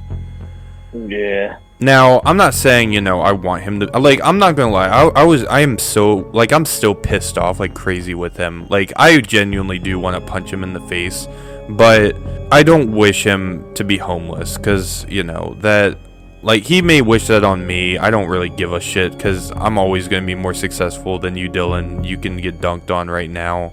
I don't think he's gonna do good. I think he's just gonna watch everyone else continue to surpass him. And I think he's just gonna keep playing the victim and pretending like everything is everyone else's fault. That's what I think. What do you think? Do you think something similar? Yeah. Yeah. Just to summarize Dylan, do you think he's a narcissist? Yes.